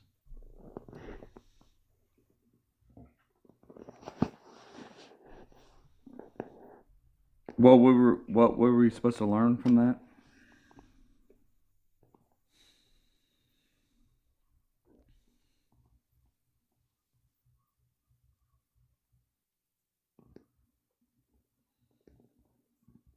I mean, I'm asking. To say that ICE is not so much the Gestapo as it is slave patrols. Oh, okay. Yeah, that's comical. How? How are they slave patrols? It operates the same way. Sure. So we can come back here. Let's come back here tomorrow at this time, and I want you to show me how many people that they've captured, because that's how we have to think of them, right? How many people that they've captured that they shouldn't have captured because they were citizens? How about how many people that they've captured that have died in their custody that shouldn't have died in their custody? How about that? Yeah. How many is it? Let me know. 32. I need to go verify. It's it. 32. It's 32. It's 32. That's 32? more. Okay. That's All right, more than the entire number of undocumented immigrants that committed a schmurder in 2024, because that number was 29. Okay. All right. You're cool. So that means that ICE. 32. So that means that ICE is literally committing more unalivings than the people that they're trying to protect us from. Supposedly.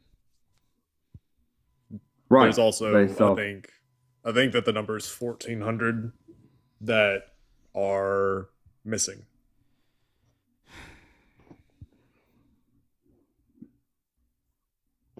It's fine. It's going to be based off what I said before anyway.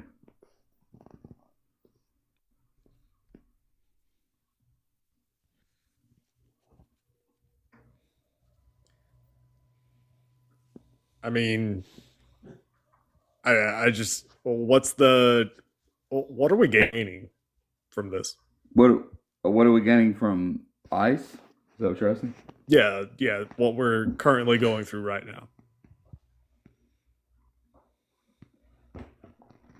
Well, I mean, essentially they're getting people out of here that shouldn't be here. Okay, but what is that? What's the benefit of that? But if you're a nationalist, then you benefit from that. How? Because you believe in borders and there's people in here that shouldn't be here. Like, it's pretty self-explanatory. If you're not a citizen of this country, then you shouldn't be in this country. I mean, I'm just, if that's the way you think of it, it may not be the way you think of it, but I'm saying if that's the way you think of it, then yeah, if you're not in this country, if you're not supposed to be a citizen in this country, and then you're not a citizen of this country. And so if you are, then you Well, that's fundamentally false. There's lots of people in the United States at any time who are not citizens, but are there perfectly legally, like tourists, like people on green cards who are not citizens. Yeah, you're right. I'm sorry, I'm still talking. Who are not citizens, but are there perfectly legally. So you saying that if you're not a citizen, that's bullshit. Even your law doesn't say that. Okay, what are we talking about then? You said visas? You're talking about visas? Yeah, hey, Jaywood. Erica? Yes, but I want to get back to, but Jaywood, hold on. I don't want to stray from the point, because I really want to know, because she's just responding to what you said. I want to get an answer to what Nemo said. I want to know, what's the benefit, the end result benefit of ICE acting in this way, cracking skulls, deporting these people, other than, well, they shouldn't be here. We're deporting a bunch of people that contribute nearly $100 billion in taxes to the U.S. economy. And they don't take that much out. So they're net positive in terms of taxes. They make up roughly 40-ish% of our farm workforce in America.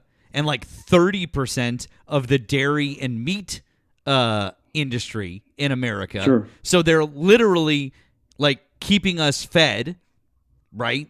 These people. And then aside from the fact that the construction industries and all of these other industries are buoyed by them as well. What's the end result of just deporting a bunch of people? Because we really honestly need them. Sure. Right? But that's the point. What's the end result? That's a good question. Yeah. That's a good question. I don't think there is one. I'm with the end result that I want everything to go into the dirt if it can't be from a nationalist standpoint. Do you understand what I'm saying? No.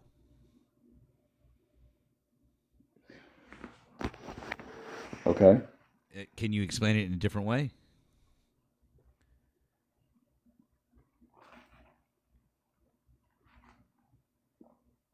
Everybody always asks, how can you do this and this and this and not have any kind of labor, right? Because they took up the labor. And hold on.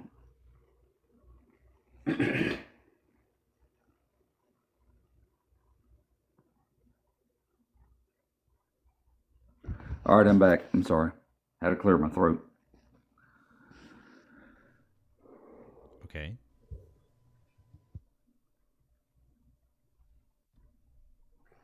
You cannot have a country without nationalism. That's my point. That's just patently false. Why? What is nationalism? I like this nation. I want to preserve this nation, and I'm going to do everything I can to protect this nation. That to me is nationalism. No, it's not. Okay. What is it then to you, honestly?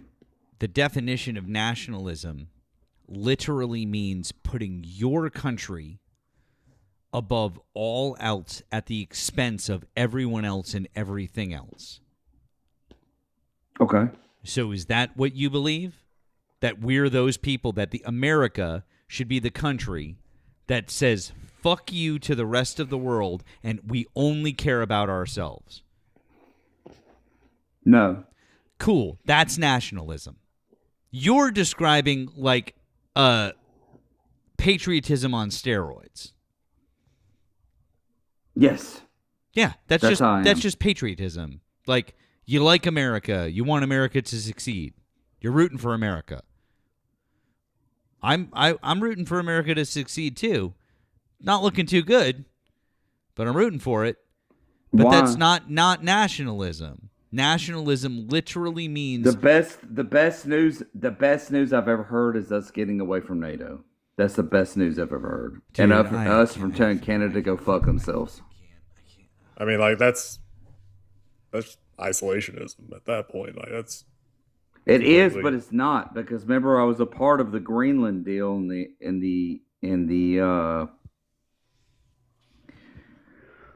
Venezuela deal. So it's not isolationism. That's imperialism. I know, but I just said that you said it was isolationism. I said it wasn't because I went for these other things. You understand what I'm saying? Marco Rubio who put the thing before the Senate that basically said the US can't leave NATO? Wasn't that Marco without a supermajority? Wasn't that Marco Rubio? It might have been, but the whole thing's comical. Actually, I'm not 100% sure, but I think you might be right, Erica. It went back to what I said probably an hour and a half ago. And I mean this honestly. We're not going to vote ourselves out of this. And that's what scares me. If we don't vote ourselves out of this, Jay Wood, it's because people like you voted us into it. Sure, bro. That's cool. No, it's not But, cool. my point It's not is- cool. It's not fucking cool, man. It's not fucking cool. It's because you But guys. that's the way you- no, do you- no. do you understand what no, I'm saying, though? No, dude, I just can't. Like, fuck, man. Come on.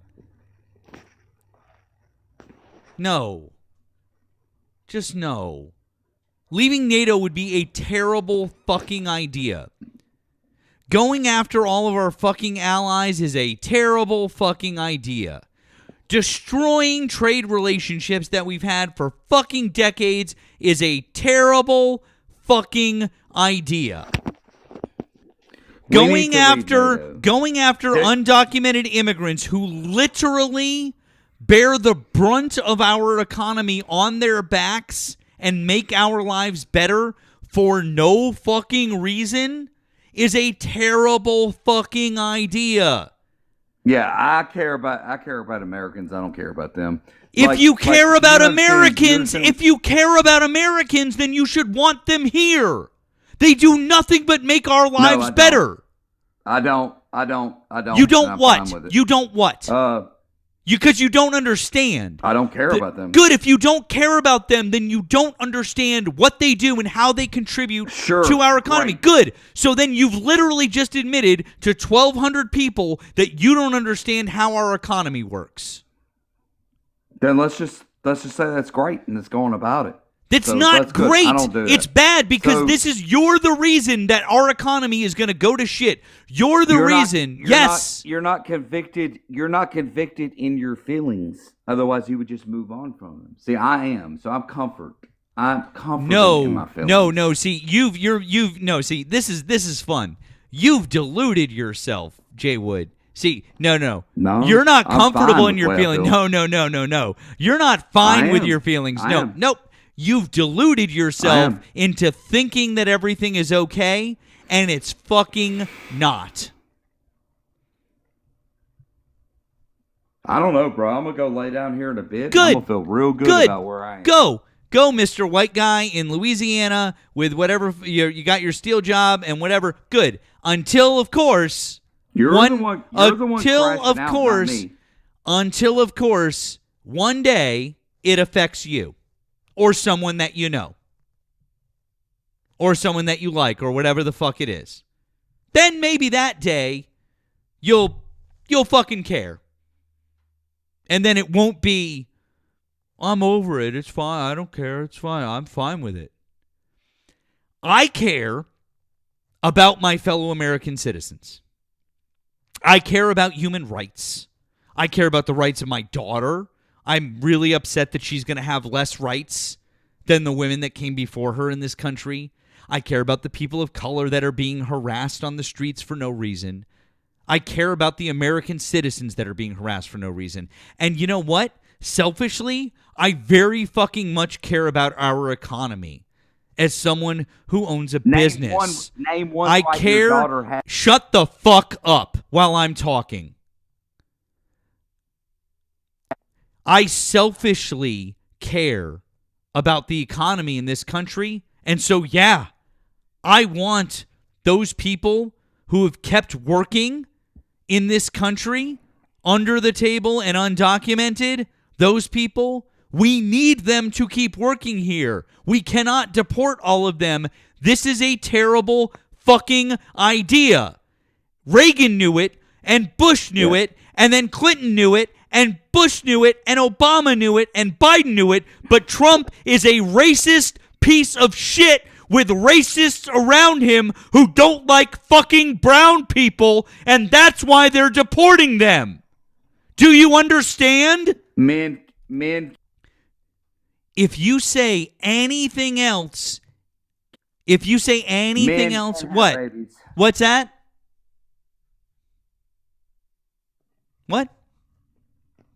You're scared. You're scared to have a conversation. I am not scared to have a conversation. I'm scared of what's happening in America, you fucking idiot.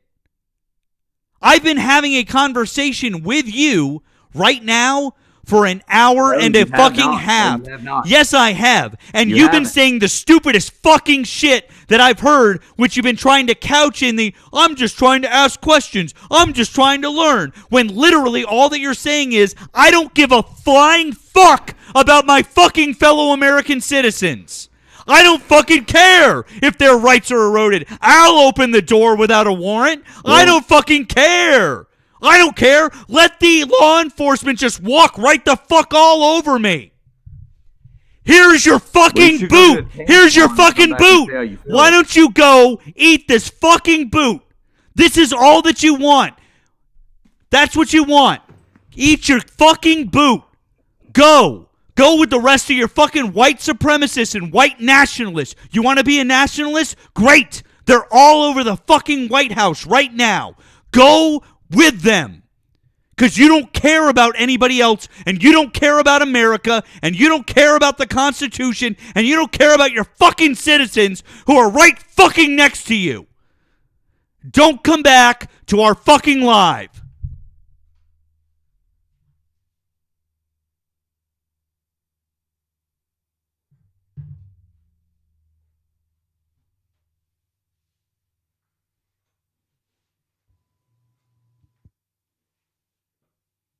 Yep.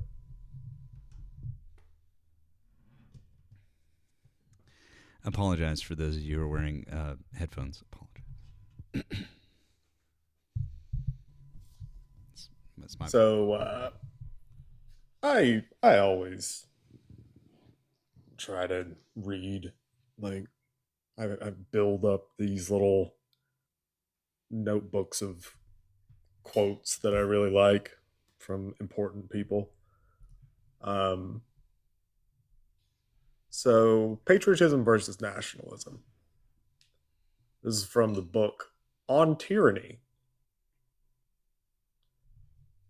A nationalist encourages us to be our worst and then tells us that we are the best.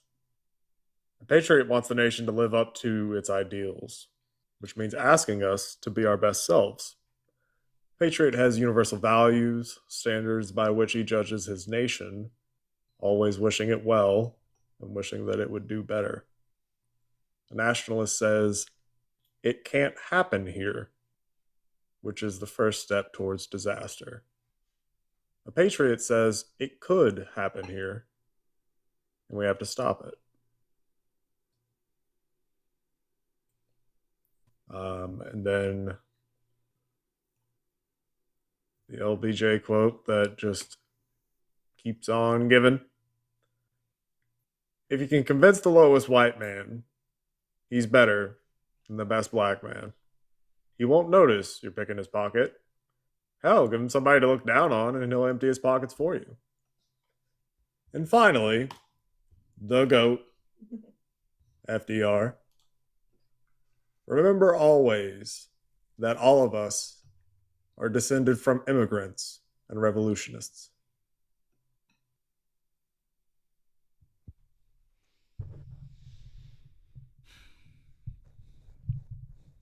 That's good. Those are very good quotes. Very appropriate. Very good. Well, I apologize for if you're wearing headphones. Okay, this is loud. I'm saying. That's all. Thank you guys for the support. Thank you guys for the gifts. If you want to take care of Nemo and I, we appreciate it very much. Links in the bio. Thank you guys for your support. Probably a good place to end things. I think. Yeah, it's a solid ending spot. I can't anymore. I couldn't. Dude, yeah, no, I get it. Like the country bumpkin, slow talking Southern hick shit. I mean, I'm inoculated to it because I grew up around it, but it's this like faux niceness when like, I mean, it's like, oh, sorry, didn't mean to interrupt. Also, I look forward to going to sleep tonight knowing that a bunch of brown people are about to get the shit beat out of them by a secret police force. Bro, what? Like, I don't give a fuck if you're being nice. I don't. What in the fuck did you just say? I mean, just like, I'm not worried about this. Everything's fine. Like, I can tell that you're upset, but I'm fine. I'm like, we know you're fine. You're a 40-something white dude in Louisiana. Yeah. Sure, bud. Yeah. Real quick, thank you to Amanda on the Blue app. Amanda says, thank you for being this angry. We should all be this angry. I mean, it's probably not good for your blood pressure, but, sure. Thank you to Daniel on the Green app. Daniel said, we're here for the mat outs, in quotes, parentheses, crash outs. I don't want to be, I don't know if I necessarily want those to be labeled, but okay.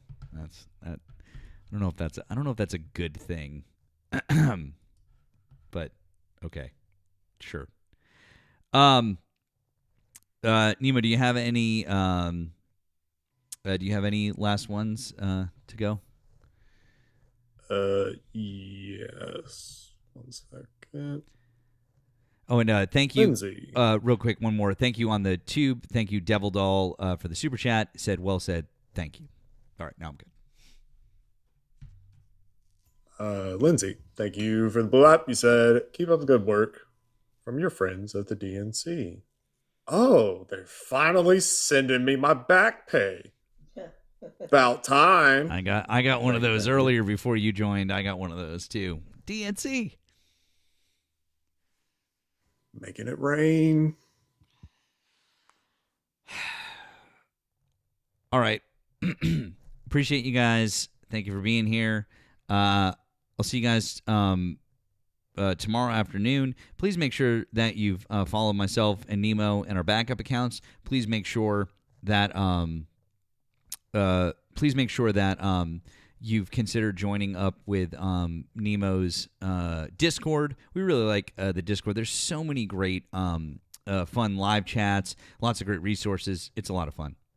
So it's fantastic. It's great times. Right now, I see we've got Carbon is on. Joey is on. And yeah, I don't know. What do you think?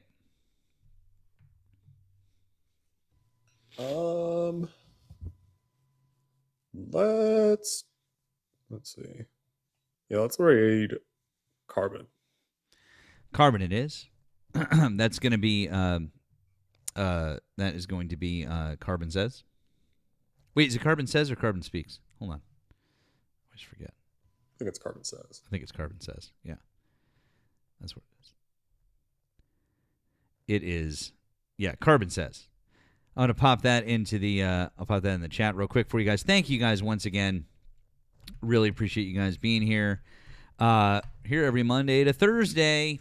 Starting around 10 o'clock. So we'll see you guys again real soon. And